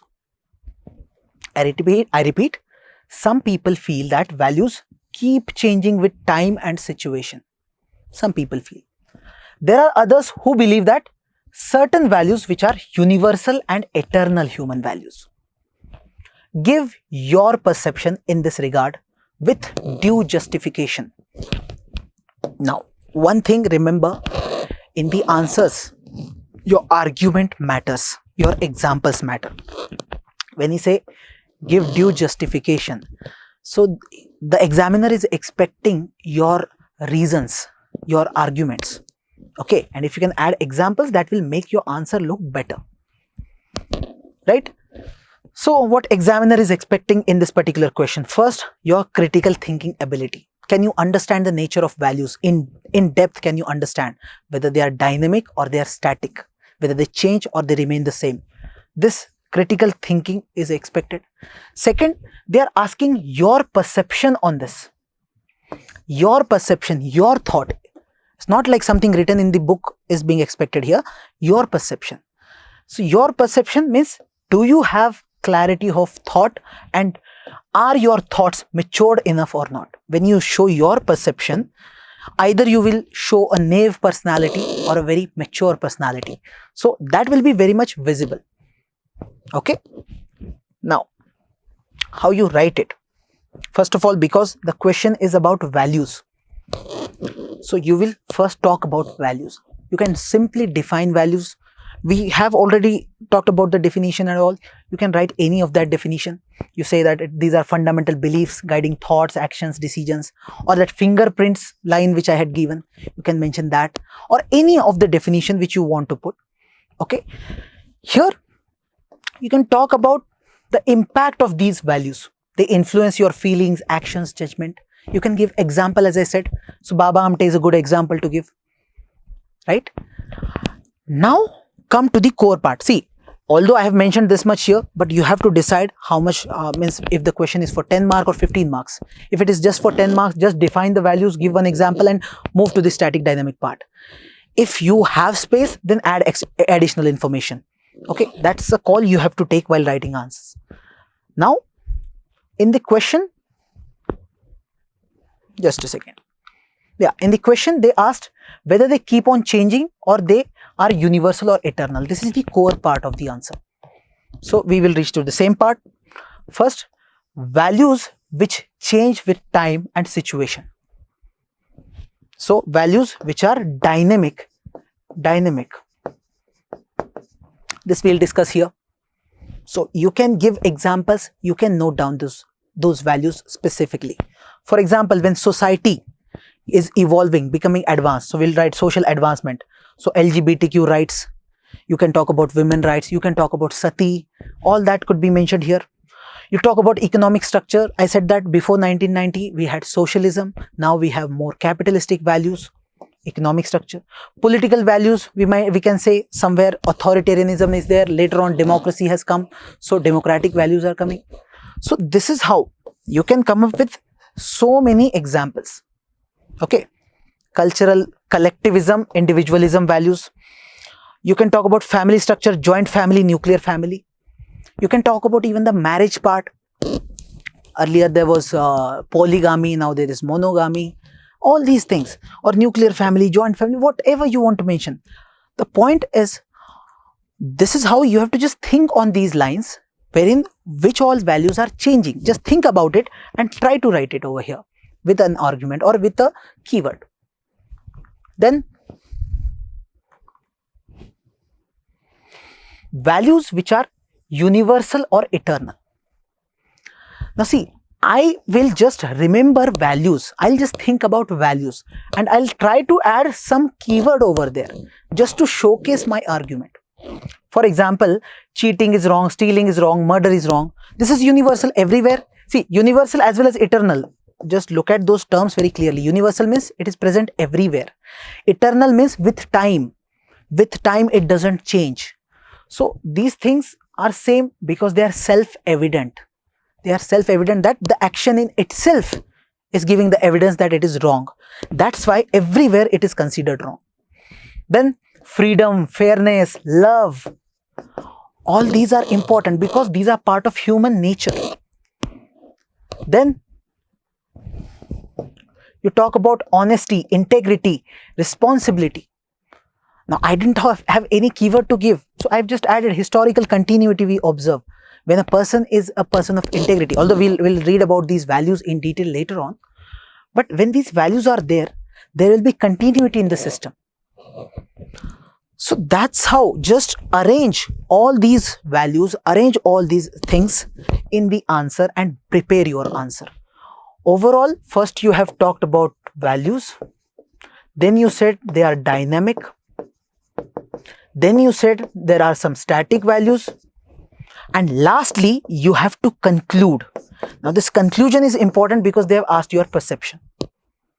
Okay, so here conclusion. Now this is a matured conclusion to write, that values are present in a spectrum, absolute to relative values. That spectrum, or you can draw that diagram which I had shown you, that spectrum, that continuum, you can show that diagram and you can say that in reality the truth lies in the middle.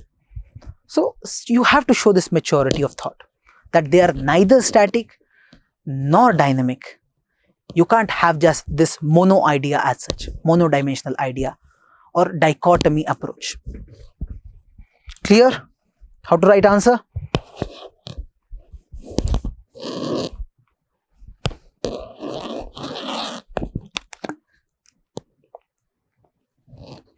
So there will be some questions which will be direct questions, and there will be some questions indirect questions. In direct questions you will have the same content which you will use from notes and just vomit it there, but in direct questions you have to use the same content and just prepare your answer on the spot. Okay, then what do you understand by values and ethics? In what way is it important to be ethical along with being professionally competent? This is one question. So they have simply asked what are values, what is ethics.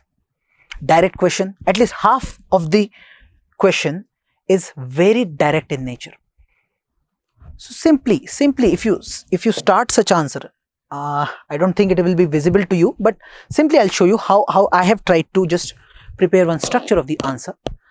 I'll simply give one basic definition talking about values and ethics. So initially I had told you one definition, that one line, that values and ethics, they are silent architects of our character. So something catchy line I've written, and then I started talking about the values and ethics. So in detail you can discuss here. They have asked for 10 marks. So 5 marks you assume is for this part of the question. One page you are going to write. You have content now. What are values and what is ethics? You have examples also available. Then move to the second part. In what way is it important to be ethical along with being professionally competent? So if you remember one part that I discussed multiple times, that even if you have knowledge but you don't have the ethical compass, or you're not a person of ethics, then that's a very problematic setup. Right? That's a very problematic setup. And I had given you some examples also, like the example of Shakuni, Ravan, and likewise many examples. Now when you answer this part, one way would be to directly go through this, or other way would be to first talk about it is important to be ethical along with being professionally competent. Why? You can answer this part, why it is important. Then here you can come to this point wherein professional competency and ethics both are needed for holistic competence. You can make one diagram if you want, and you can show, you can put those examples. You can show that if there is one combination, you are professionally good, that means knowledge wise good, but ethics wise not good. This combination, then you are ethics wise good and knowledge wise, professional knowledge wise bad. This, and then third, that you are professionally competent and ethically competent. If you can show these 3 setups, each with 1 or 2 examples, one example will also suffice. If you can show this, you can make such a good diagram also. And if you can give those arguments why it is needed, if this ethics will not be there, what will happen in this case? All these arguments will make your answer really good. So in what way is it important to be ethical along with being professionally competent? You will answer this part. Okay. So we are actually done with the core first chapter.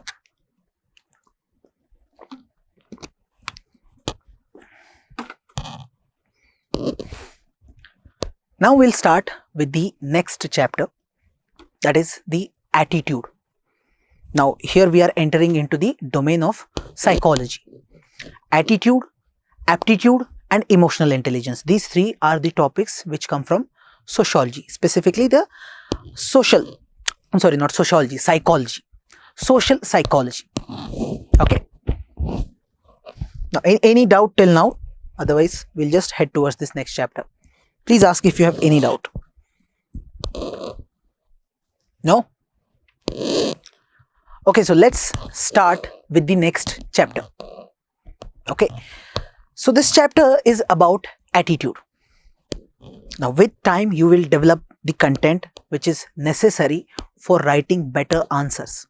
Okay, when you cover entire syllabus, you're going to use all the examples, all the arguments from all the topics to write the answers. Okay, now when we are entering into the topic called attitude, what do we mean by attitude? It's the same attitude that we have with many things. Now to understand the definition, look at this example. If I ask what is love to 3-4 people, every person is going to give me a different answer. Now one person might say love is the best thing in the world. Now this person got into love just right now and that's why he's in this dreamy world right now, saying it's a very good thing, it's the best feeling in the world and all. Another person who just got his breakup or divorce, if I'm asking him, he's saying love is the worst thing, it's the most disastrous thing in the world. So very, very contradictory views I can see. Now why I'm saying this is because I'm looking at the person's attitude towards the idea of love. Love is an idea. Okay? Towards the idea of love, what is the orientation of his mind? How his mind looks at it? Is it having a positive tilt or a negative tilt, or let's say both? I'm trying to look at this dimension. And this is the dimension that we call as the attitude. So if I talk about your views on dowry, some of you might be supporting dowry, although they may not write it in the papers that we support, but within themselves they know that their mind has a positive tilt towards dowry, or some might be having negative tilt. So we are talking about the orientation or state of your mind towards something. That something could be anything, that something could be any object, any normal object like this pen, or if I say what your attitude towards the color of my shirt. Now you may like the color, you may not like the color. What is your attitude? What is the orientation? Is it on this side or that side or both? So this object which is tangible, or there could be psychological object, or we can simply say anything your mind considers as something as an object. So let's say we talk about a person, we talk about any idea, you talk about your environment or any kind of event. I talk about anything and I try to check your mind's orientation, whether it is in support of it or is against it. When I look at that part, I'm calling that orientation as your attitude. Your attitude could be positive towards something, it could be negative towards something, and it can be both at the same time. If it is both at the same time, then it is called as ambivalent attitude. It is positive as well as negative. So let's say if I look at any dish, let's say burger or let's say rasgulla, I have a very positive attitude towards burger. I like it. Or let's say any film star, I like a particular film star, I have a positive attitude towards him. Or there could be a person or an item or an idea, I have negative orientation towards it. For example, fascism, I have a negative orientation towards fascism. It's an idea. Some people might be having negative orientation towards socialism or capitalism. That's an idea, right? And how it can be ambivalent? So let's say there's a person who likes to eat some sweets desserts, or let's say Rosgulla or whatever. He has positive attitude. He has positive attitude towards this sweet dish. But he is a diabetic patient. Doctor has clearly told that if you keep on eating sugary foods, you're going to die. Now, because of this cognitive understanding, this understanding that there are health impacts, this is a bad, means this dish, this Rosgulla is a poison for this person. He knows this thing. So because of this, negative attitude is also developing or has got developed. So he is a person who is having ambivalent attitude towards this dish, towards this item. Positive as well as negative. He likes it, positive. And it has a bad health impact, that's why negative. So both kinds of attitudes can be present at the same time. Okay. Now, let's say there is a positive attitude, or let's say there is a negative attitude. Now look at this one thing. It is possible that you have positive attitude towards something or negative attitude towards something. But there can be difference in the intensity. How?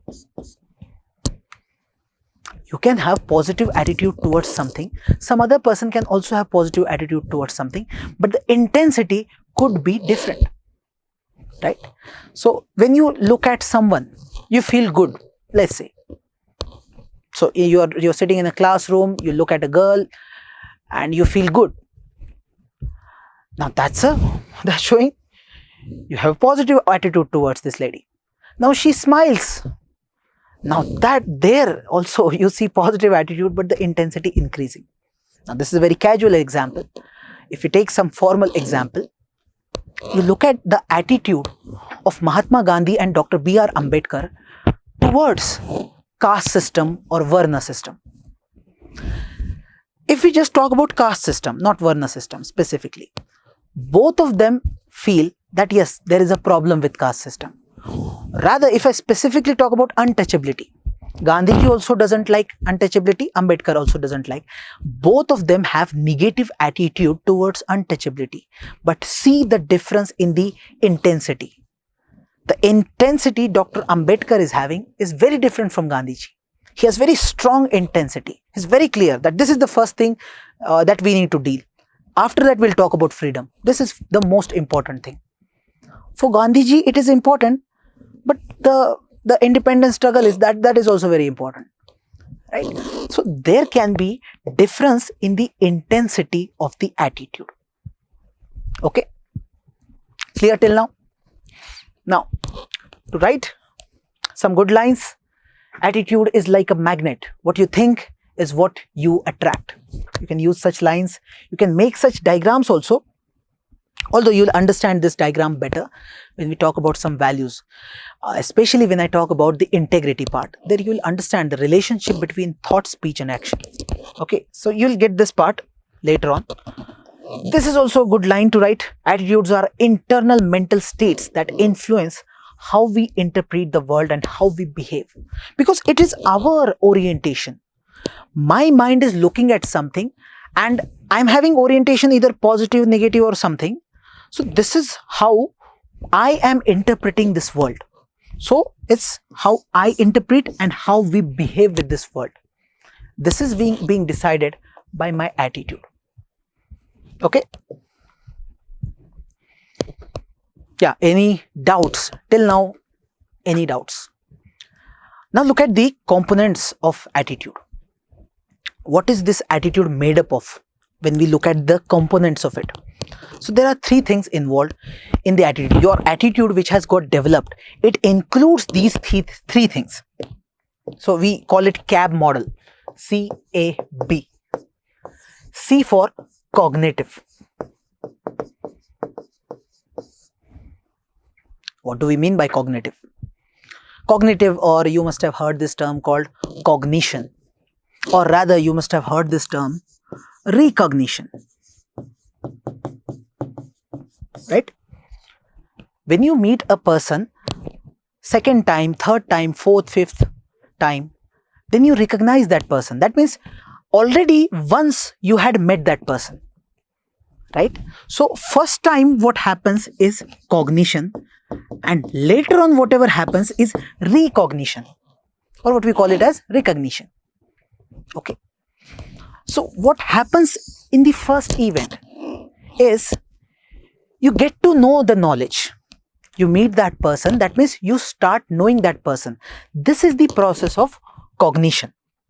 So when you get to know the knowledge or belief for the first time, when you first interact with this knowledge for the first time, that is the process of cognition. And this knowledge could be authentic knowledge or not so authentic or unverified knowledge. It is possible. Let's say you met someone, let's say there are some stereotypes in many states, especially the southern states, about some North Indians, that North Indians are not good, or let's say about people from Bihar. There are some stereotypes about them. Now think about this dimension, that you just met one person, or you just heard about people from Bihar. You just heard about them from someone. Now this knowledge which came to you for the first time, this could be authentic knowledge, right knowledge, or wrong also, unverified, misinformation also, whatever it is. For the first time which it is entering into you in your mind, that in itself is a process of cognition for us. Okay. Now whatever is your attitude towards Bihari people, whether it will be positive or negative or ambivalent, there is some role which is being played by this cognitive element.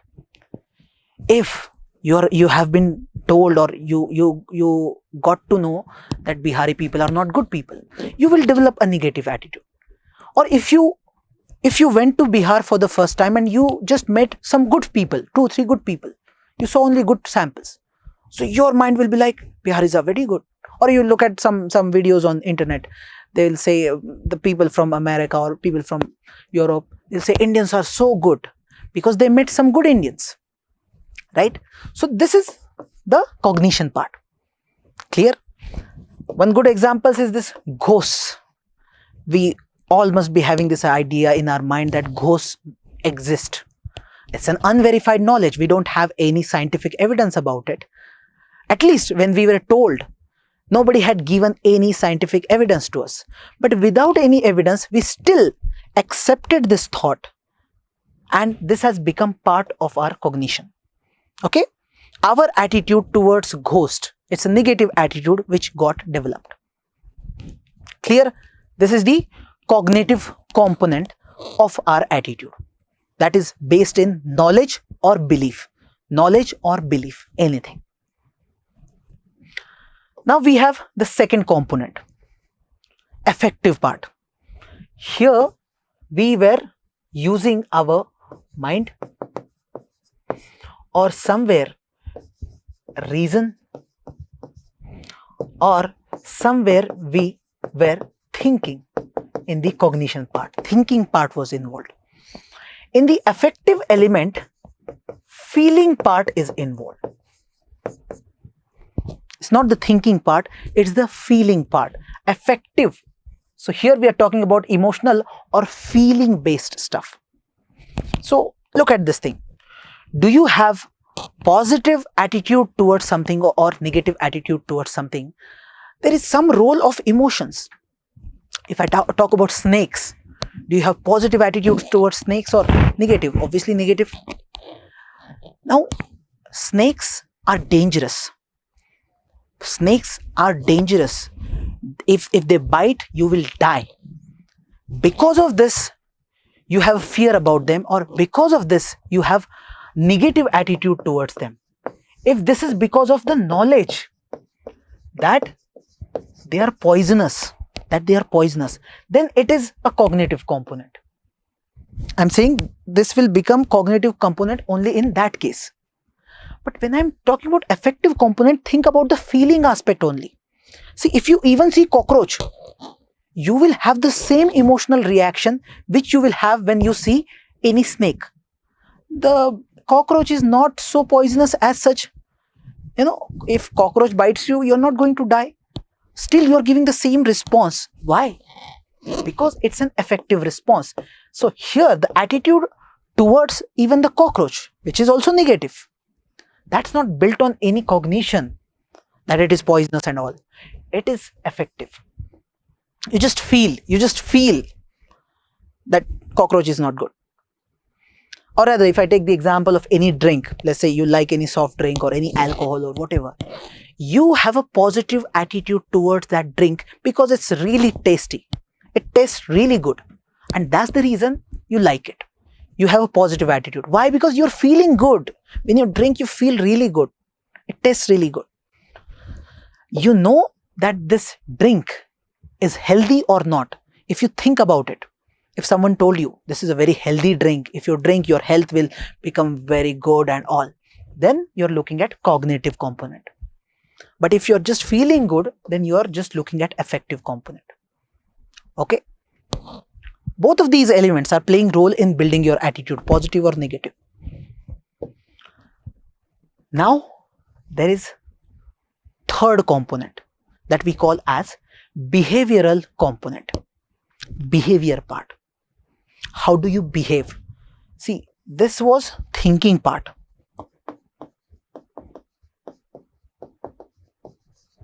This was feeling part.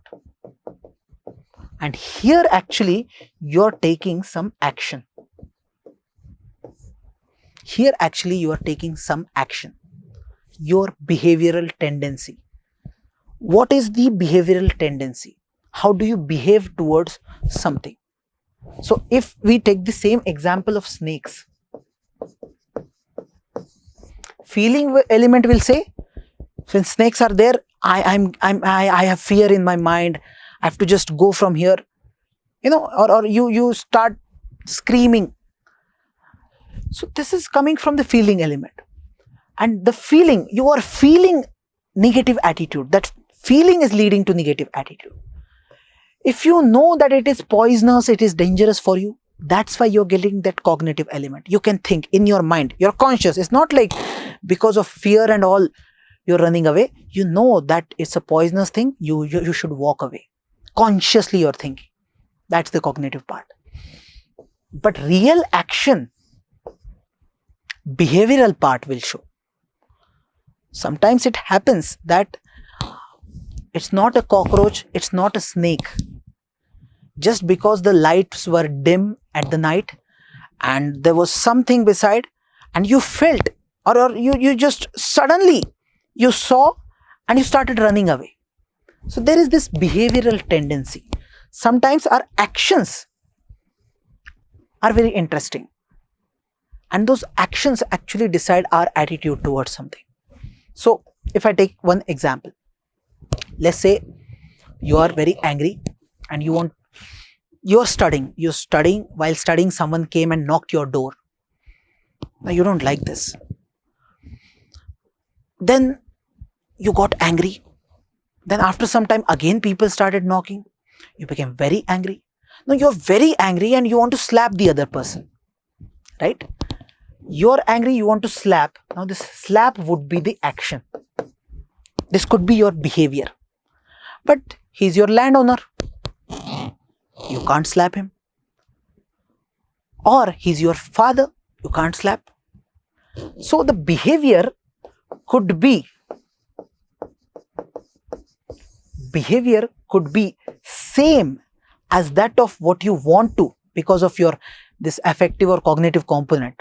Here it was affective component. You're angry, that's why you want to slap. It could be the same. If there could have been other person, you would have slapped that person. Or you could have done something else, means you have deviated from that behavior. That could also be possible. So overall, we are talking about behavioral tendency and not the behavior. What is the tendency? Tendency was you wanted to slap. You slapped or not, that's a different thing. I'm talking about you wanted to slap. Okay. So when you look at your attitude towards anything, positive, negative or whatever, you look at these three things. that there is some cognitive element involved in it, because of which you have positive attitude towards that thing. Some emotional effective element involved with it, that's why you have that attitude.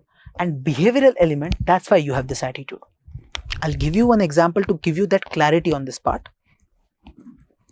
So I think I've added it later in the slides. Yeah. Here we have a good example. You must have heard these three terms: stereotype, prejudices, and discrimination. Right? Here you will see all these three components of your attitude. Stereotype, when you say, how this stereotype is built. So let's say one stereotype: boys do not cry. That's one stereotype in the society. Or women are not good drivers, they are bad drivers. That's a stereotype. So this is built in the society. Now let's say you are a new part of this society, you're a new child, you're continuously being told that women are not good drivers, boys do not cry. Continuously society is telling you. So this is the cognitive part which has got developed over here, right? The knowledge part, which is verified or unverified, I said. This knowledge part entered in you.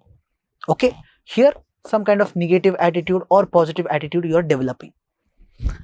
Then comes the prejudice part. In this stereotype, now we start adding emotions. Here it was only cognitive. Now emotions started. How this will happen?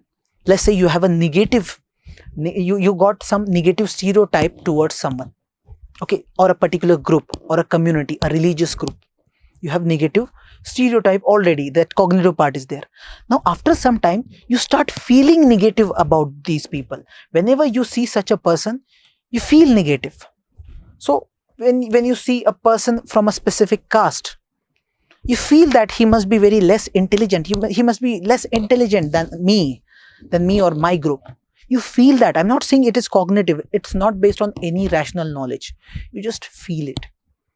Okay. So here this emotion has been added. Then we call it prejudice.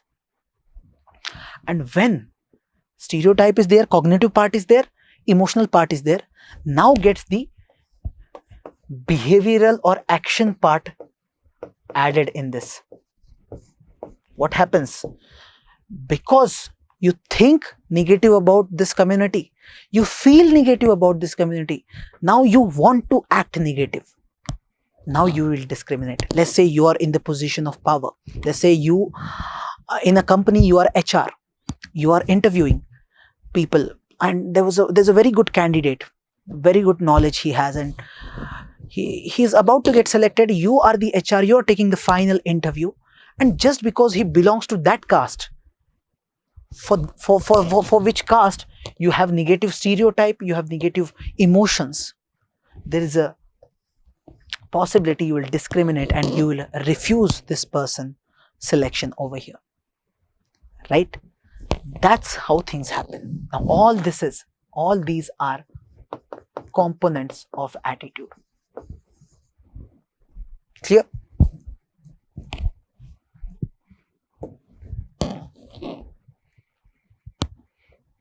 Yes, any doubt till now?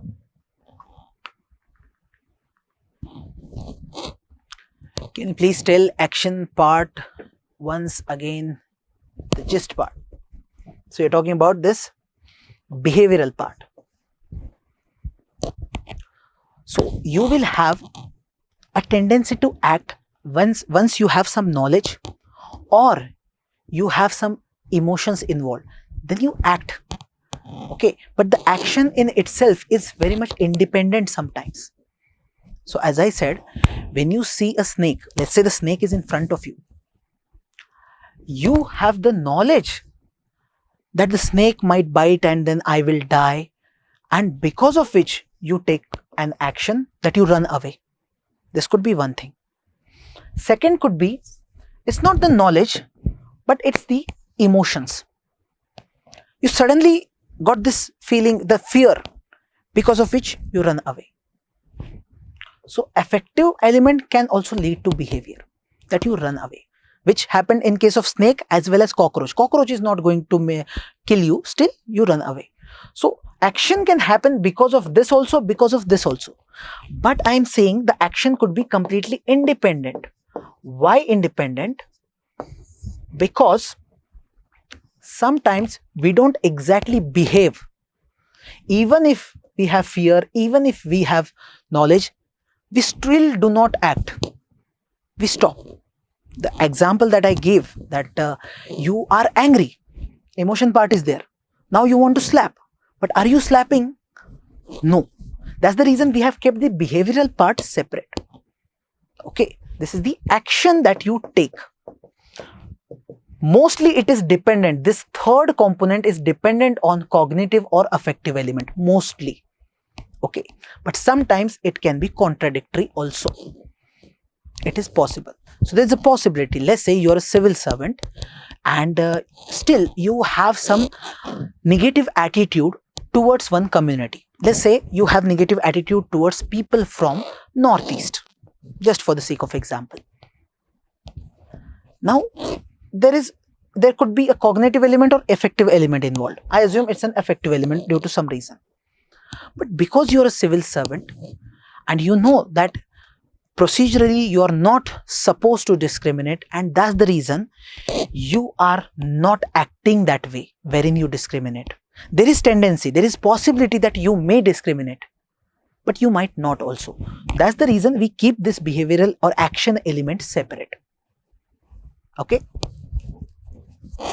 And many times what happens, because of this thing happening, people get the behavior element, and this leads to change in the attitude. For example, you look at some people from some family. Let's say your family is very patriarchal.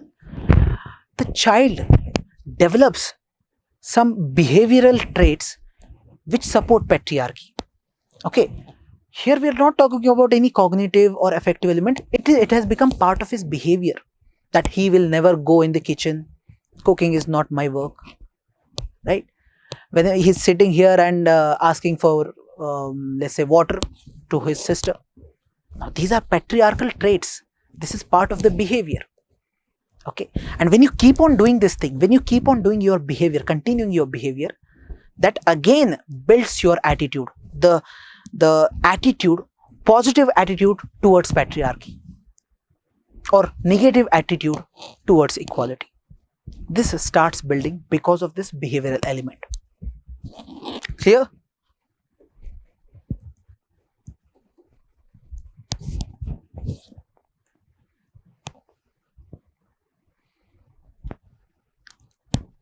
Yes. Clear, or should I repeat?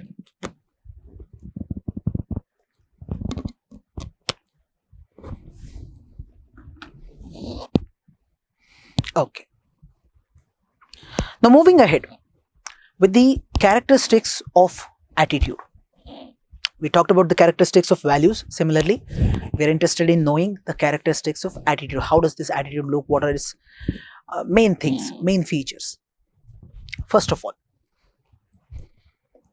attitude is something that we learn mostly. We are learning. We're learning from people. We are learning from experiences. So, our education system, media, family, peer group, and our personal experiences, everything is leading to the development of some kind of attitude. Now, there is one thing, some genetic effect is also involved. There is some role of your genetics.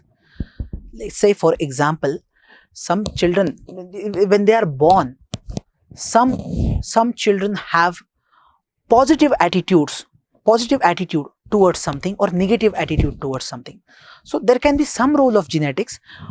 I'll discuss that part, but right now just understand mostly it is learned by us, learned through experiences or learned from the society or the environment in which we are living. That has more impact in developing our positive or negative attitude towards something. Okay. Second, they are very stable, durable, and they are very difficult to change. If you have negative attitude towards something, and that's very strong kind of a negative attitude or positive attitude, it's very difficult to change. If it's not that strong, maybe we might try, but it's difficult for sure. So some people who believe in superstitions, let's say a very simple one, that this black cat is a bad luck for us, or if the cat crosses the road. No, they have a very strong belief, and because of that cognitive element and plus some emotional element attached to it, it's very difficult. You teach them whatever, still they have negative attitude towards this black cat. It's possible. Or there are some people, let's say a person who lost his parents in a communal riot. Now think about this person who has experienced this extreme event, and in this communal event he developed negative attitude towards the other community, right? Now you teach whatever you want to, still this negative attitude which he has developed towards this community, it's very difficult to change this attitude. Okay, so this is clear. It's durable, it's stable, it's very difficult to change as a characteristic. Now just like values were innumerous, so many thousands of values. Similarly, attitudes are also innumerous, so many attitudes are present, and they have motivational property. Now when I say motivational property, that means if you have positive attitude towards something, you might take some action, and if you have negative attitude, you might take some action. To take an action, see, if you have attitude, you're doing nothing, that's fine, but this attitude will motivate you to do something, to take a particular action. So for example, there is this kid, Avatar 2 movie, Kiri. Now if you have seen this example, or if you have watched the movie, she has a positive attitude towards environment, towards animals, and because of this positive attitude was already there, but because of that attitude she started taking some action. So people who have positive attitude towards, let's say, animal or environment, they get into some volunteering activities, they become part of NGOs, they at least start planting some trees at their home or whatever. At least they take some action, because this attitude has a motivational property. It will motivate you to do something. And if you have a negative attitude towards something, that will also motivate you to do some kind of action, to take some kind of action. Then this attitude is very crucial for our understanding of the world, because we are looking at the world, we are interpreting the world using our attitude. If we have positive attitude towards something, we will look at that dimension only. We will always have the stance in support of it, and we look at the entire world through this prism, right? For example, no inter-religious marriage in India. This is a good example, because your parents must have given you clarity that don't even think about it. Just think about this example. Intercaste marriage is difficult in India. Yes, it is difficult. But think about intercaste marriage between a very upper caste and a very lower caste person. That's way tough. Now think about marriage between Hindus and Muslims, the inter-religious marriage. Now that's where the entire society will stand against you.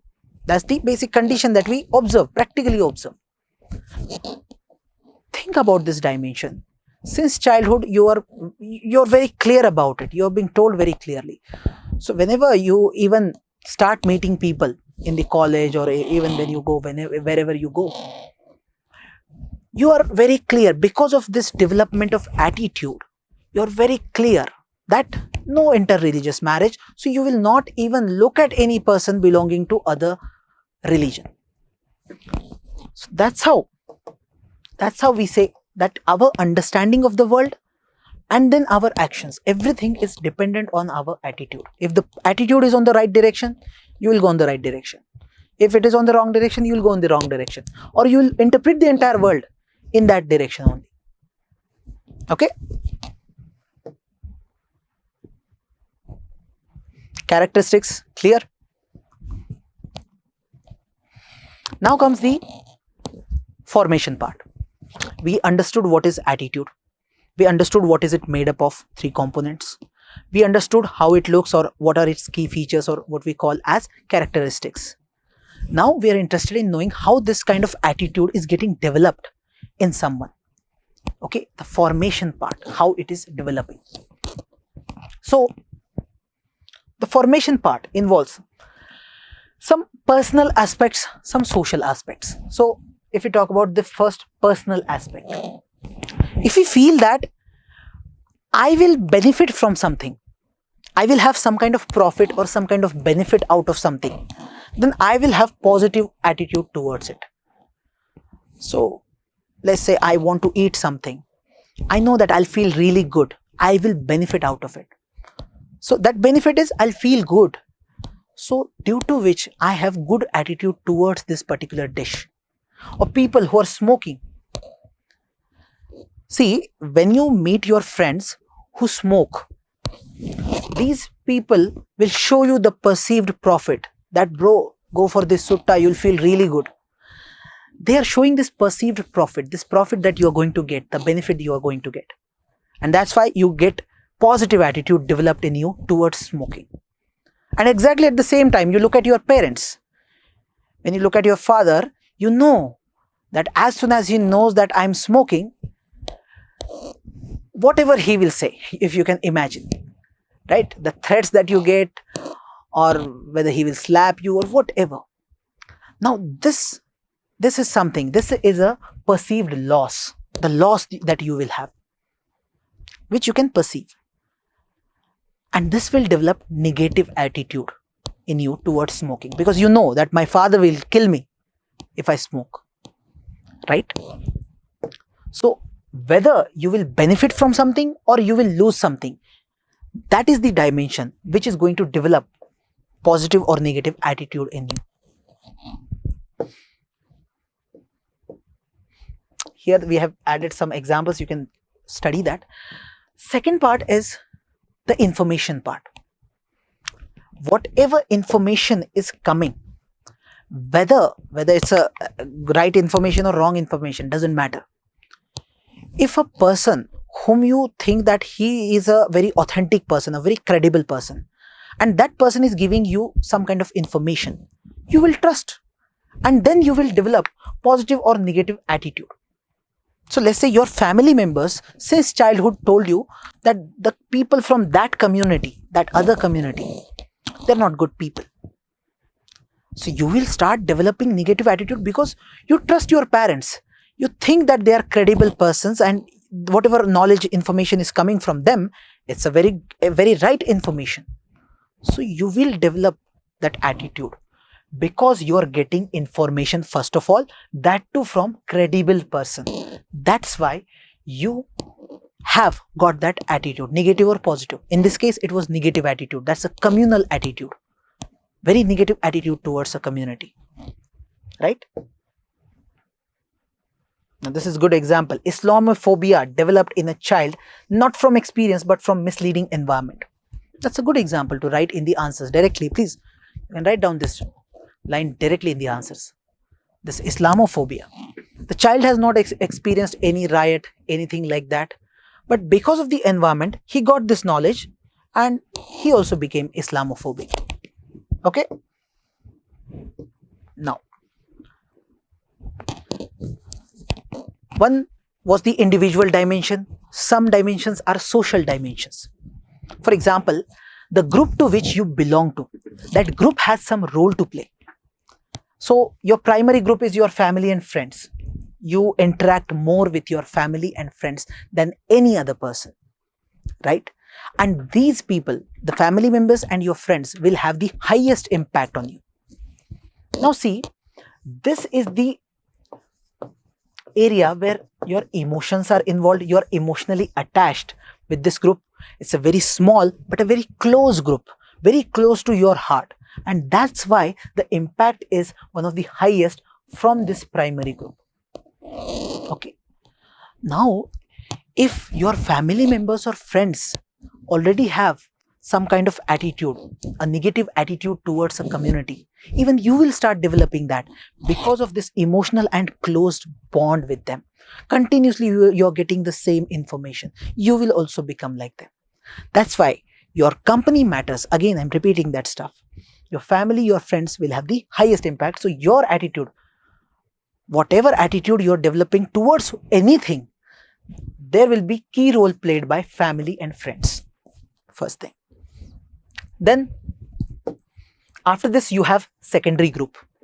You go to schools, colleges, you meet other people, your classmates or your colleagues. When you're working in your offices, you have colleagues. Now there you don't have any emotional attachment with these people. Okay, they're not your real friends as such, they're colleagues or classmates. So it's a formal setting. Now this could be a small group or a big group. Okay, and you are there because your interests match. All of you want to study, you want to prepare for the exam, that's why you're sitting in the same classroom. Same goes with the people working at a particular location. So this is a secondary group. There will be impact of their values, but very less. I don't think there will be very high impact as such, the way we have impact from family and friends. Okay, but we have third thing called as reference group. Reference group means something that you want to become part of. You people want to become part of IAS association. So there are very less number of people in the country who are part of IAS association. You want to become part of it. Now what you will do is, whatever attitudes the people from this association have towards anything, you will also start getting that attitude in you. If the IAS people, they have positive attitude towards hard work, they have positive attitude towards optimism, they have positive attitude towards smart work, you will also start developing same kind of attitude because you aspire to become part of that reference group, that exact group. That's why you will have high impact in the development of your attitudes. When your attitude is getting developed, this group will have high impact and this primary group will have high impact. Secondary group will not have much impact as such on you. Clear? Any doubt till now?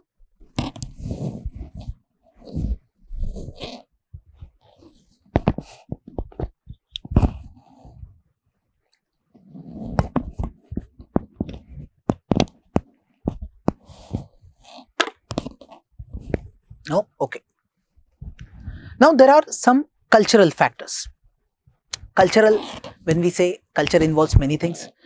In the culture, one important part is the culture is going to tell you what is important for you.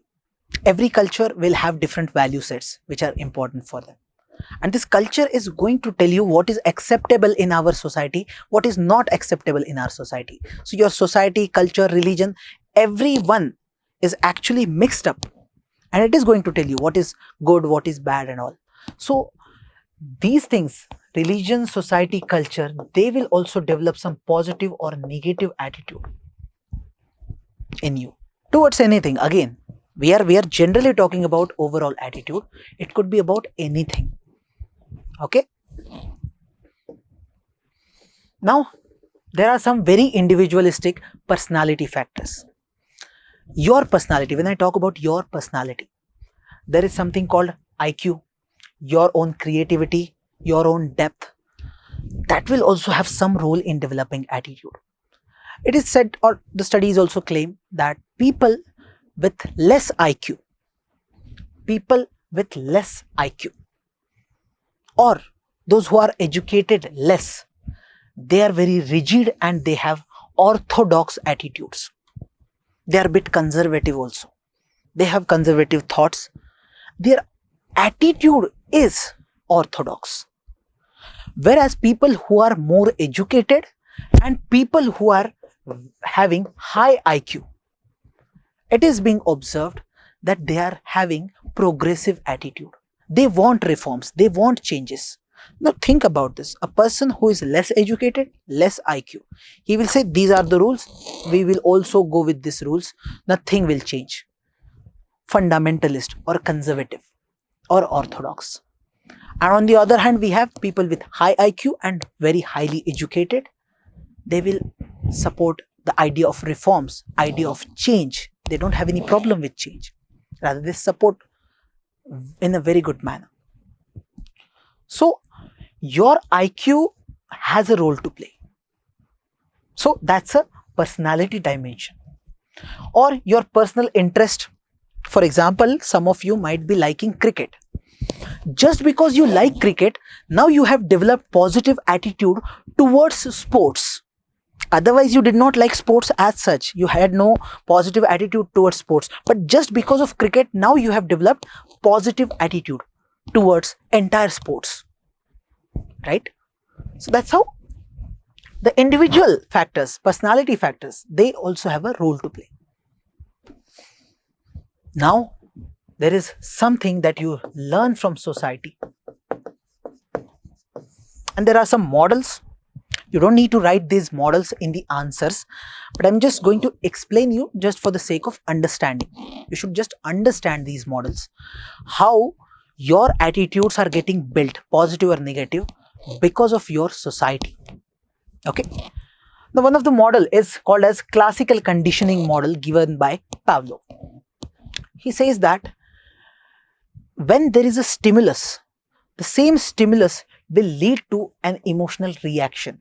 Now, simply the example that is given over here is, if there is a dog at your home, okay, a pet dog.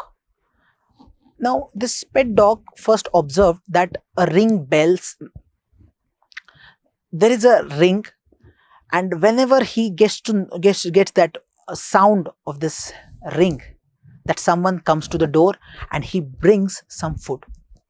Okay, now this dog observed this thing multiple times. Now, for dog, whenever he looks at food, he salivates.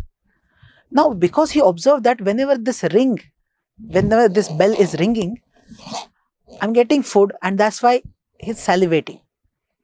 So after some time, even if someone is not bringing food, just by getting this sound of bell, this dog starts salivating. So there is an emotional reaction to stuffs. So what is being said? If your parents are racist, or your parents are casteist, the child subconsciously start getting the emotions of that racism or casteism. The child will also start behaving in a racist manner, not because he thought about it, but because of this emotional reaction which is automatically added in him now. Okay, this is classical conditioning, the conditioning of our mind. Our mind gets conditioned, becomes of that kind. Okay, you don't need this model. Again, I'm telling you, I'm trying to tell you that from society we are learning, or we are getting negative attitude or positive attitude. Second one is this instrumental learning, which we discussed already in values. That society will give you some rewards or will give you some kind of punishment, right, to add value in you.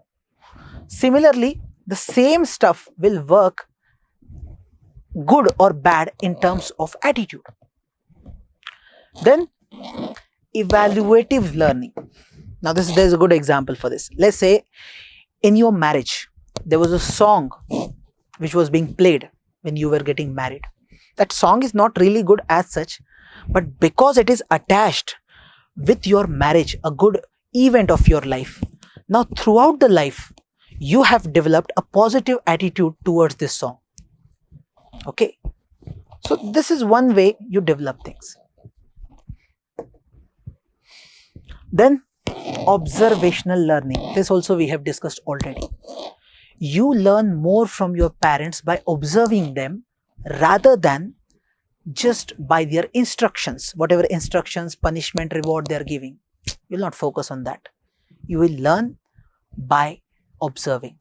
So the attitude that you are developing, positive or negative. So many children, if their family is patriarchal, being run with patriarchal rules, the child will automatically develop positive attitude towards patriarchy.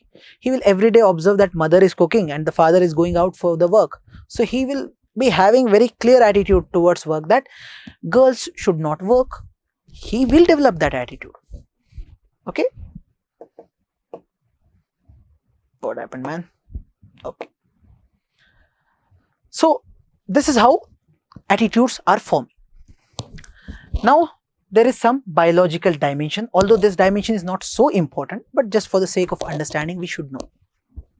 Firstly, there are some studies which have shown that if there are twins, let's say twins, identical twins, they look the exact same. Okay. Now, we have kept these two individuals not together, but far away. One in a different condition altogether, another person in a different environment altogether. Now we brought up both of them. Now the research has found that even in this case, they have found some similarity in the attitude. Some similarity, not in everything I'm saying, some similarity.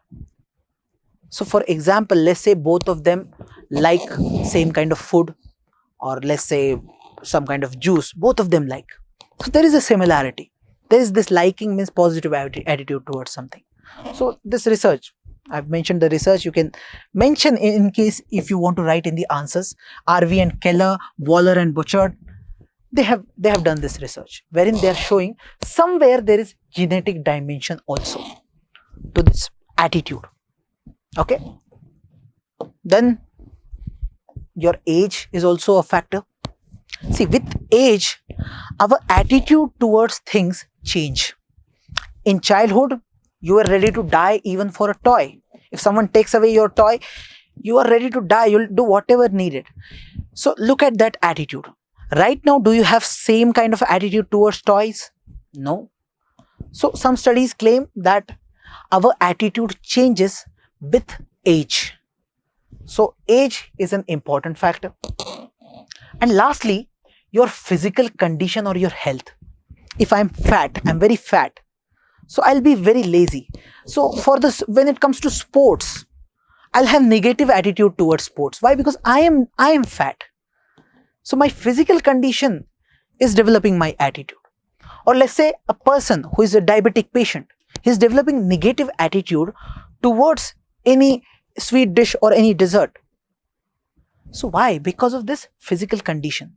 A person who is having pain in the knees, so if you ask him for any gym related activity, any sports, he develops negative attitudes. It's not like he doesn't like sports, but he developed that attitude, negative attitude, because of his knee pain.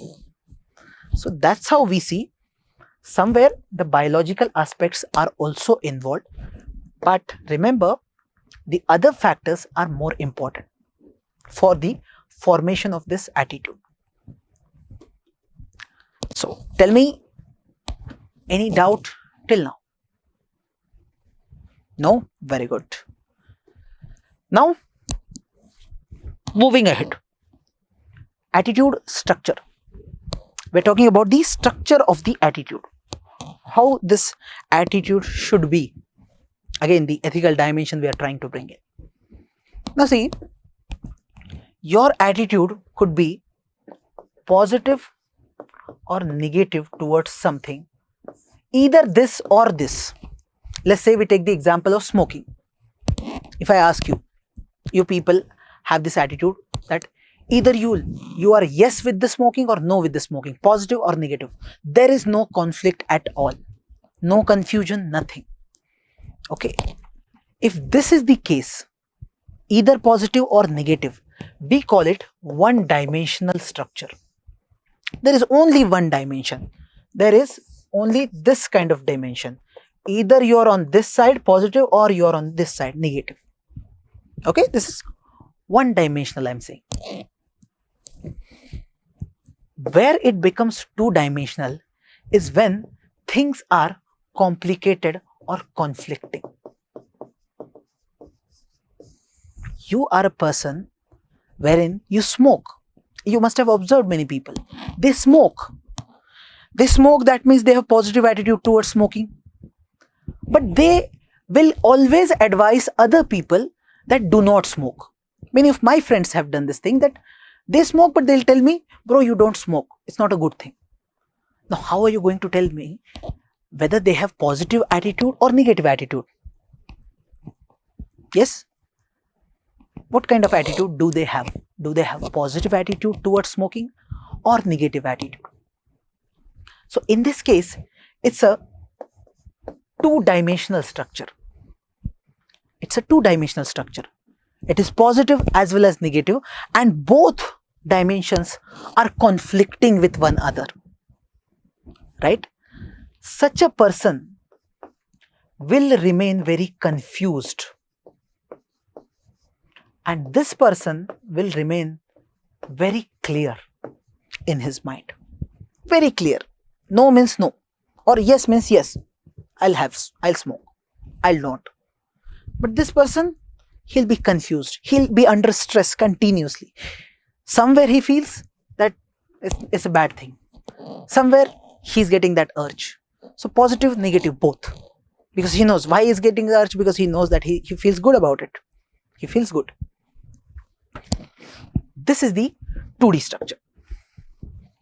Now, when it comes to attitudes, we need to think about this dimension. Which kind of attitude is a good attitude or a bad attitude? Especially with respect to civil servants. Should they have 1D attitude or should they have 2D? 2D, in 2D what they are doing? They are looking at both sides. They are on this side also and that side also. Here they are just on one side. So give me the answer. For civil servants, which kind of attitude structure do you suggest? 1D or 2D?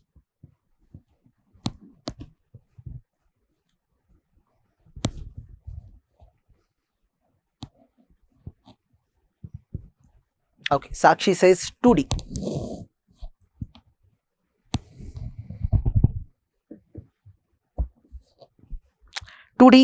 We might think because the civil servant has to consider the dimensions or thoughts of every stakeholder that is involved over there. So when the civil servant is thinking, let's say he is in dilemma, he is in a conflicting situation, or he is planning. When this thinking part is involved, this 2D element looks good. Even though even if there is confusion, the 2D element looks good. For example, when he has to understand a problem. To understand a problem, he has to understand the situation from everyone's perspective. So when we will study case studies, in that case studies, we will look at different stakeholders. So government is involved, civil society is involved, where the incident has taken place, that person is involved. So many people are involved. You have to know the story of every side. So while understanding the problem, this 2D attitude is very good, right? It's very good. If he has only 1D attitude, he'll just go by one way. He'll not consider every side. Now, when he is engaging with people, at that time also, he will show empathy and he will be very open to ideas.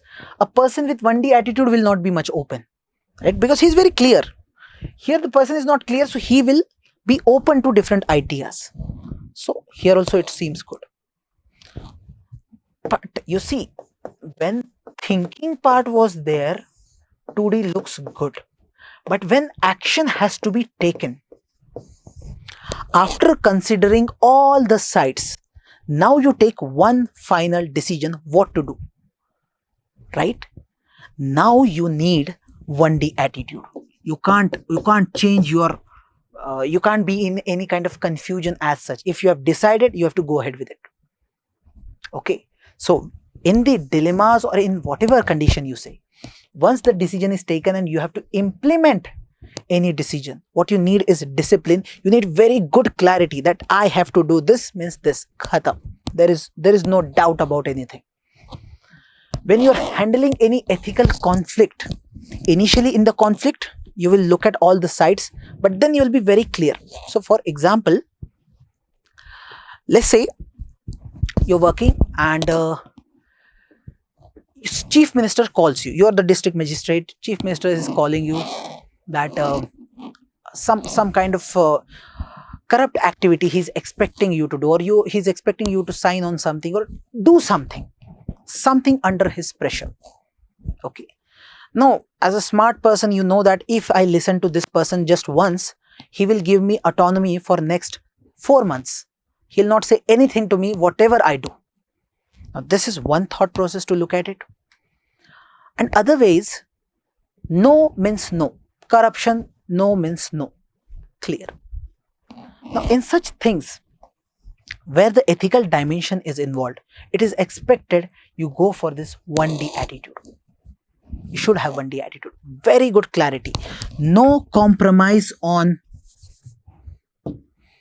integrity. No compromise on transparency. Such clarity. Are you getting this point? When it comes to such values part which are essential for the civil service, you should have non-compromising attitude. That is the 1D attitude, very clear. So when thinking is involved, you go for 2D. When action has to be taken, 1D attitude is considered better. Clear?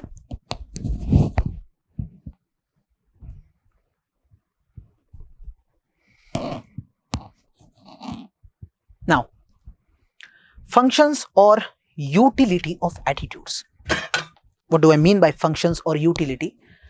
What is the use of attitudes? We have attitudes, positive or negative or whatever, but we have attitudes. What's the use of these attitudes? So simply, if we can understand what's the use of it. First use is, we are getting so much information from different sides. So let's say in an offline classroom when I'm teaching and 100 students are sitting in the classroom, there is a lot of information. See, one information is one that I'm giving to everyone through my speech. That is one information. But apart from that, everything is information. See, the color of, if you're watching me, the color of my shirt, that is also one information. Right? Whatever I'm holding in my hand, this pen is, I'm holding one pen, that is one information. When I'm teaching in an offline classroom, every student in the classroom is wearing different color cloths or different types of clothes. That is one information. But I'm not interested in that information, right? I'm not interested. Now, what attitude will do? Attitude will help me filter out information. I will only take the information that is helpful for me, and I'll just remove all the not so necessary information. I have negative attitude towards your clothes and all. I'm not interested in it. I'm not even looking at it. So, it is going to save us from unnecessary information. First thing, if you're very clear about something, if you have very negative attitude towards something, you will not look at it. You will just try to ignore, or you will not get into it. But if you have positive attitude, then you will be interested in it. Getting the point? Second, it is going to make your decision making very easy. So the same, when this information is coming, you are taking the decision, I don't want to look at it. I'm not interested. So decision making became easier. If your attitude is positive towards something, that is going to have impact on your decision making. Now, what kind of attitude should be there in a civil servant? Then first thing is, he should be empathetic towards at least the vulnerable population. Now, if your attitude is positive towards vulnerable population, now when you're taking any decision, you will consider that dimension. You will think about them. Even you are making a policy, you will think about that vulnerable population while writing this policy. So decision making becomes a bit easy. Somewhere you get some ready-made solutions, and because of which your time and energy will be saved. So how, for example, you have negative attitude, or your attitude is very clear about few things, that I am not interested in these things. So what is happening? You got this ready-made stuff. Or if I take one example of a lady, she's very clear that I belong to religion 1. Okay, you imagine whatever you want to, but religion number 1 she belongs to. And very clearly she knows that I can never marry to a person from religion 2. Very clear. Now she has developed negative attitude towards religion 2. So now even if a person from second religion comes and tries to talk to her, she will show no interest at all. She has ready-made solutions. That no means no. Attitude is very, very clear in this case. You don't need to spend time in thinking whether I should talk to him or not. You don't need to spend time and energy. You're very clear. So this attitude is saving your time, saving your energy, and saving you from unnecessary information. Okay? That's one part. That is cognitive part. Whatever we studied, that was the cognitive part. Now, the affective part, the emotional part. So, for example, your attitude will help you express yourself. Okay, whether you have positive or negative attitude towards something, you will express that stuff. And it is said that expressing what you feel or what is within you is the most beautiful feeling. That gives you the kind of happiness which nothing can give you. So when you're stressed, you're depressed, you reach out to a psychological counselor, and there you just vomit out whatever is your thought, whatever you're feeling, everything.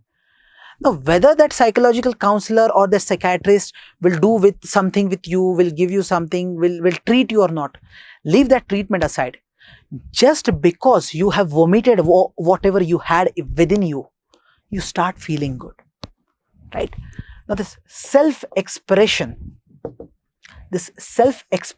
is possible because of this attitude. This attitude will push you to express what you feel. Or with respect to some social concerns, like in society there is injustice where some people are very poor, whatever it is. If you have some kind of attitude developed towards it, you become sensitive towards these scenarios, then you start taking some actions towards these social concerns. You'll talk about it. So there are many activists, they talk about such issues. They do that thing. Or there is this person called Erich Fromm. He wrote a book called Art of Loving. In that book, he says that when we look at rich people, these rich people are actually very isolated. They're living way away from the real society because they are very rich. So they are living a different lifestyle altogether. So they are cut from the society. And man is a social animal.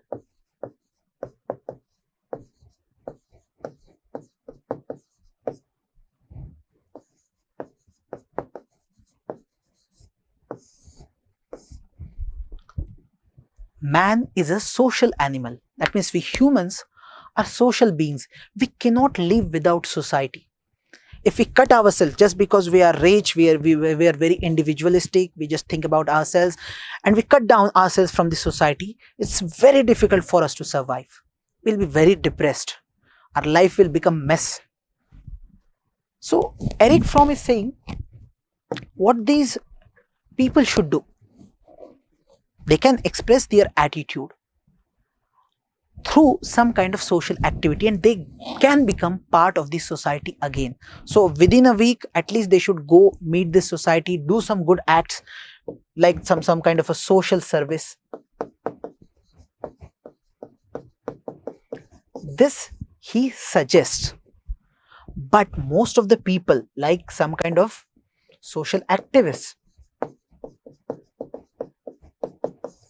they are doing that stuff. Why they are doing that stuff? Because they know this thing. They already know this thing, that we are social animals, right? And the attitude within them is pushing them to take some actions for these social concerns. Okay? And they feel it. One dimension is the cognitive element. And after that, it is the affective element, wherein they feel the pain. That empathy or the pain that these people are suffering from, they start feeling that, because of which these things happen.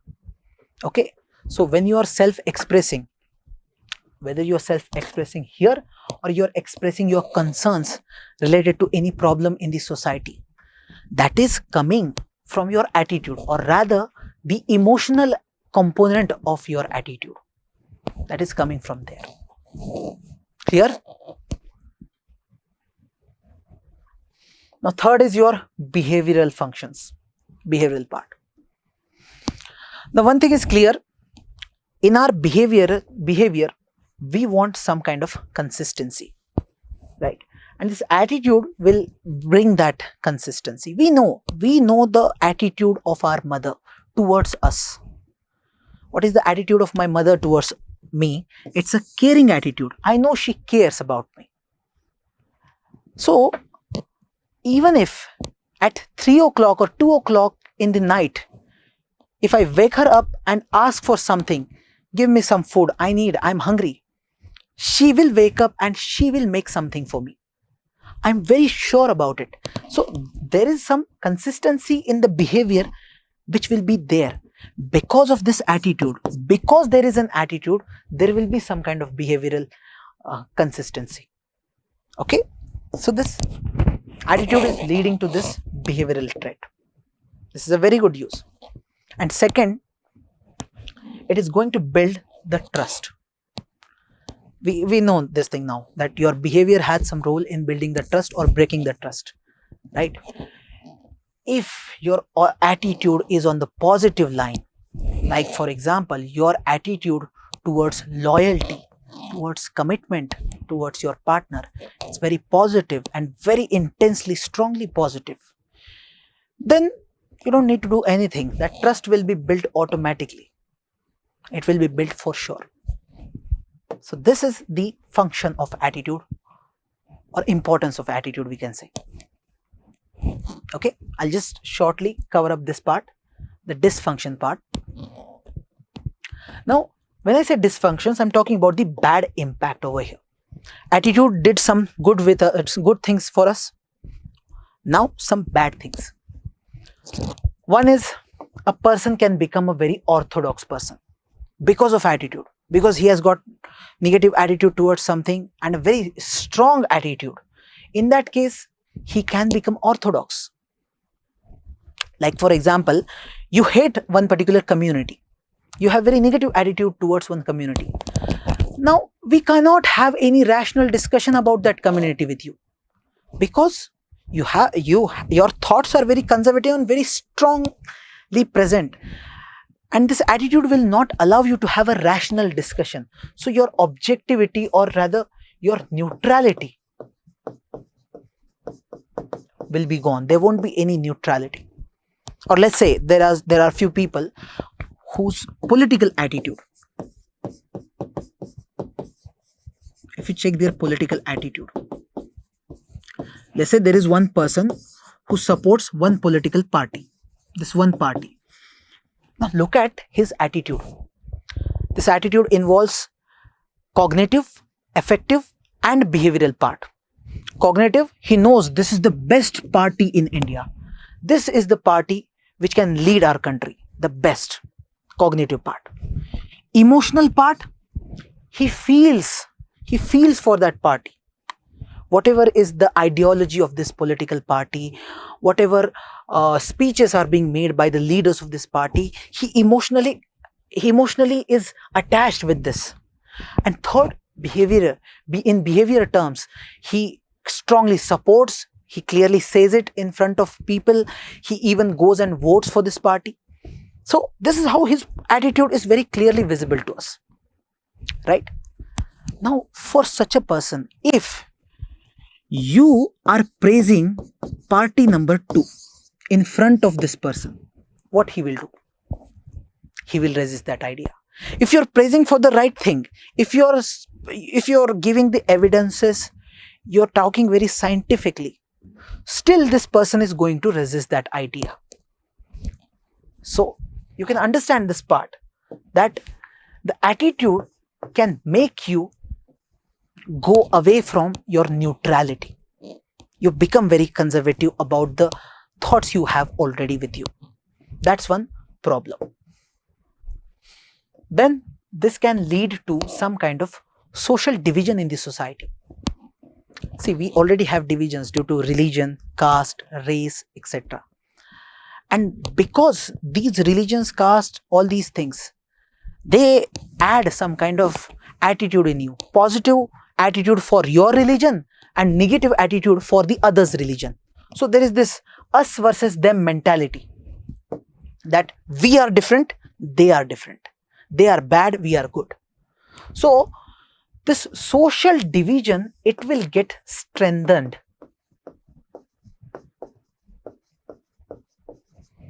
because of your attitude, or rather it will be developed in you because of attitude. So this is a negative dimension, and we had discussed when such things get developed in you, that stereotype, then that leads to prejudice, and at last you do the discrimination, you start exploiting things.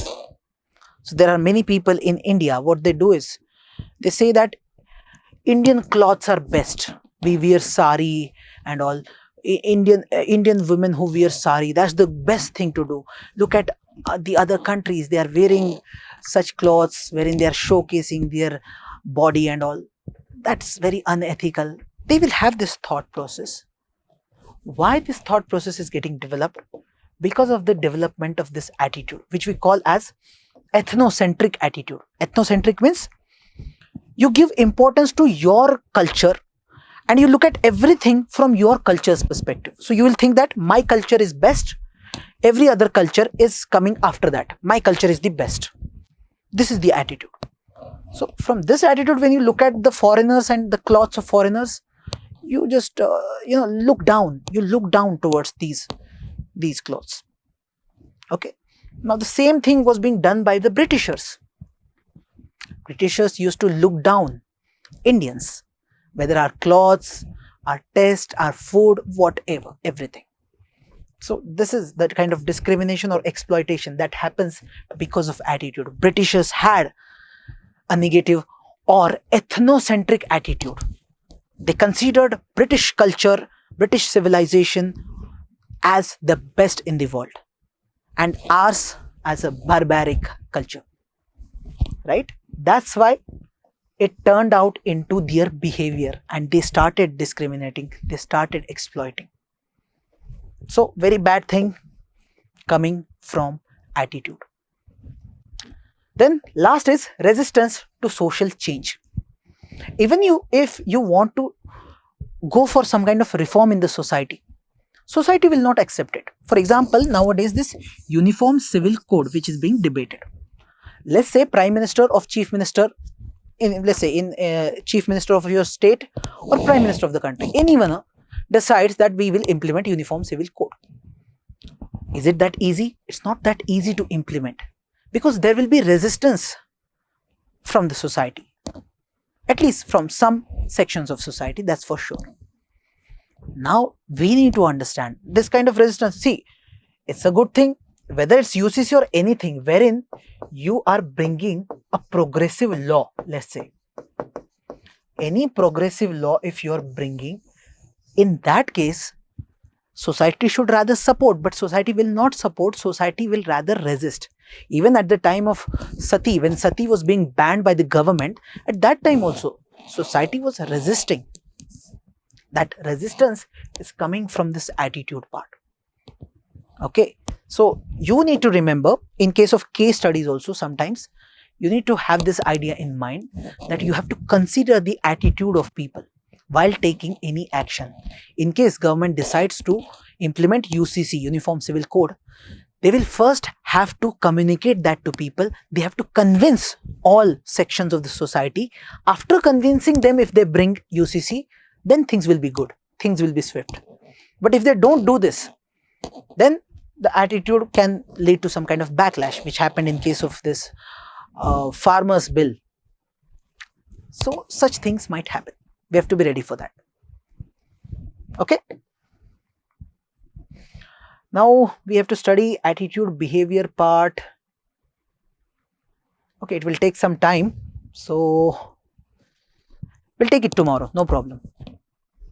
If you have any doubts, please ask. We'll continue from here. Attitude behavior link, and we'll complete the attitude part, aptitude part, and then the foundational values of civil service. We'll deal with that part.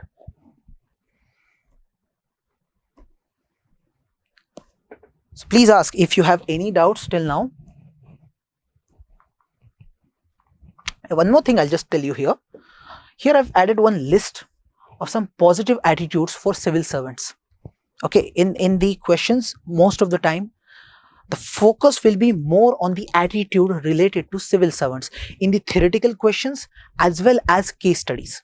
So while writing answers, you should have these attitudes very clear in mind. I earlier talked about values, here I'm talking about the attitudes. More or less they will be similar. Okay, so while writing answers, these should be very handy with you. So just make note of such terms. So for a civil servant, when we say a civil servant with a positive attitude, what kind of positive attitude he should have? He should be very optimistic. Any emergency condition is there, any situation is there, he should be optimistic. He should not be like, no, nothing can happen now. No, he should be very optimistic, hopeful that things will get good. Even the things are very chaotic, still he should be optimistic. He should be resilient. He should be committed. He should collaborate, adaptable, motivated. He should overcome obstacles. Now this is one part of the attitude, that even if there are obstacles, okay, I'll struggle, I'll be resilient, I'll overcome these obstacles. Innovative, inspiring trust and confidence, empathetic, open-minded, creative. If there are complex problems, you can come up with some creative solutions, right? So such attitude. While writing answers, try to make use of these keywords or these attitudes. This will give a good impression, and you will have substantial content to write while writing answers. Okay, so try to make use of these positive attitudes. Okay, one important thing that is missing is this changing attitude, how we can change the attitude, where we will talk about the persuasion part. That's important for exam. So we'll deal with that part tomorrow. Please ask if you have any doubts, or else we will wrap up the session for today. Sir, everything is getting a bit mixed up. What mixed up? Mixed up means, okay, value seems like attitude, attitude seems like virtue. Likewise, if this is the case, this is common. This is common. Just have the clarity on the basic things. When we studied things, when we studied ethics, you understood what do we mean by ethics. That's it. When we study values, you understand, okay, I have these many values. Okay. These are good values I have. These are bad values I have. And civil servant should have these values. Okay. Kata. Next, you move to the next part, virtues. Now you just understand the basic difference.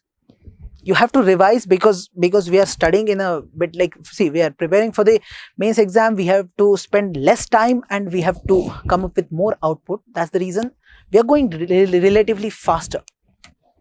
Right? Otherwise, we can take more classes, but that won't be the right practical strategy for the mains right now.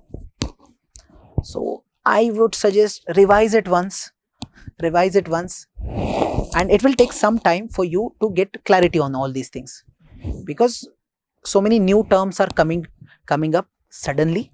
That's the reason you're not able to, retain everything at the same moment. But just revise once or twice, you'll get the clarity, because in classes, I'm trying to give you clarity on the concept part. You just have to retain that thing with you. Just understand the difference. What is attitude? What is value? What is norm? What is ethics? If you can just imagine that part, that's enough, fairly enough. Yeah. Any other doubt apart from this?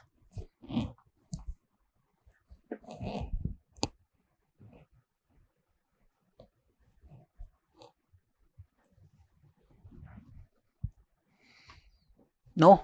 Okay.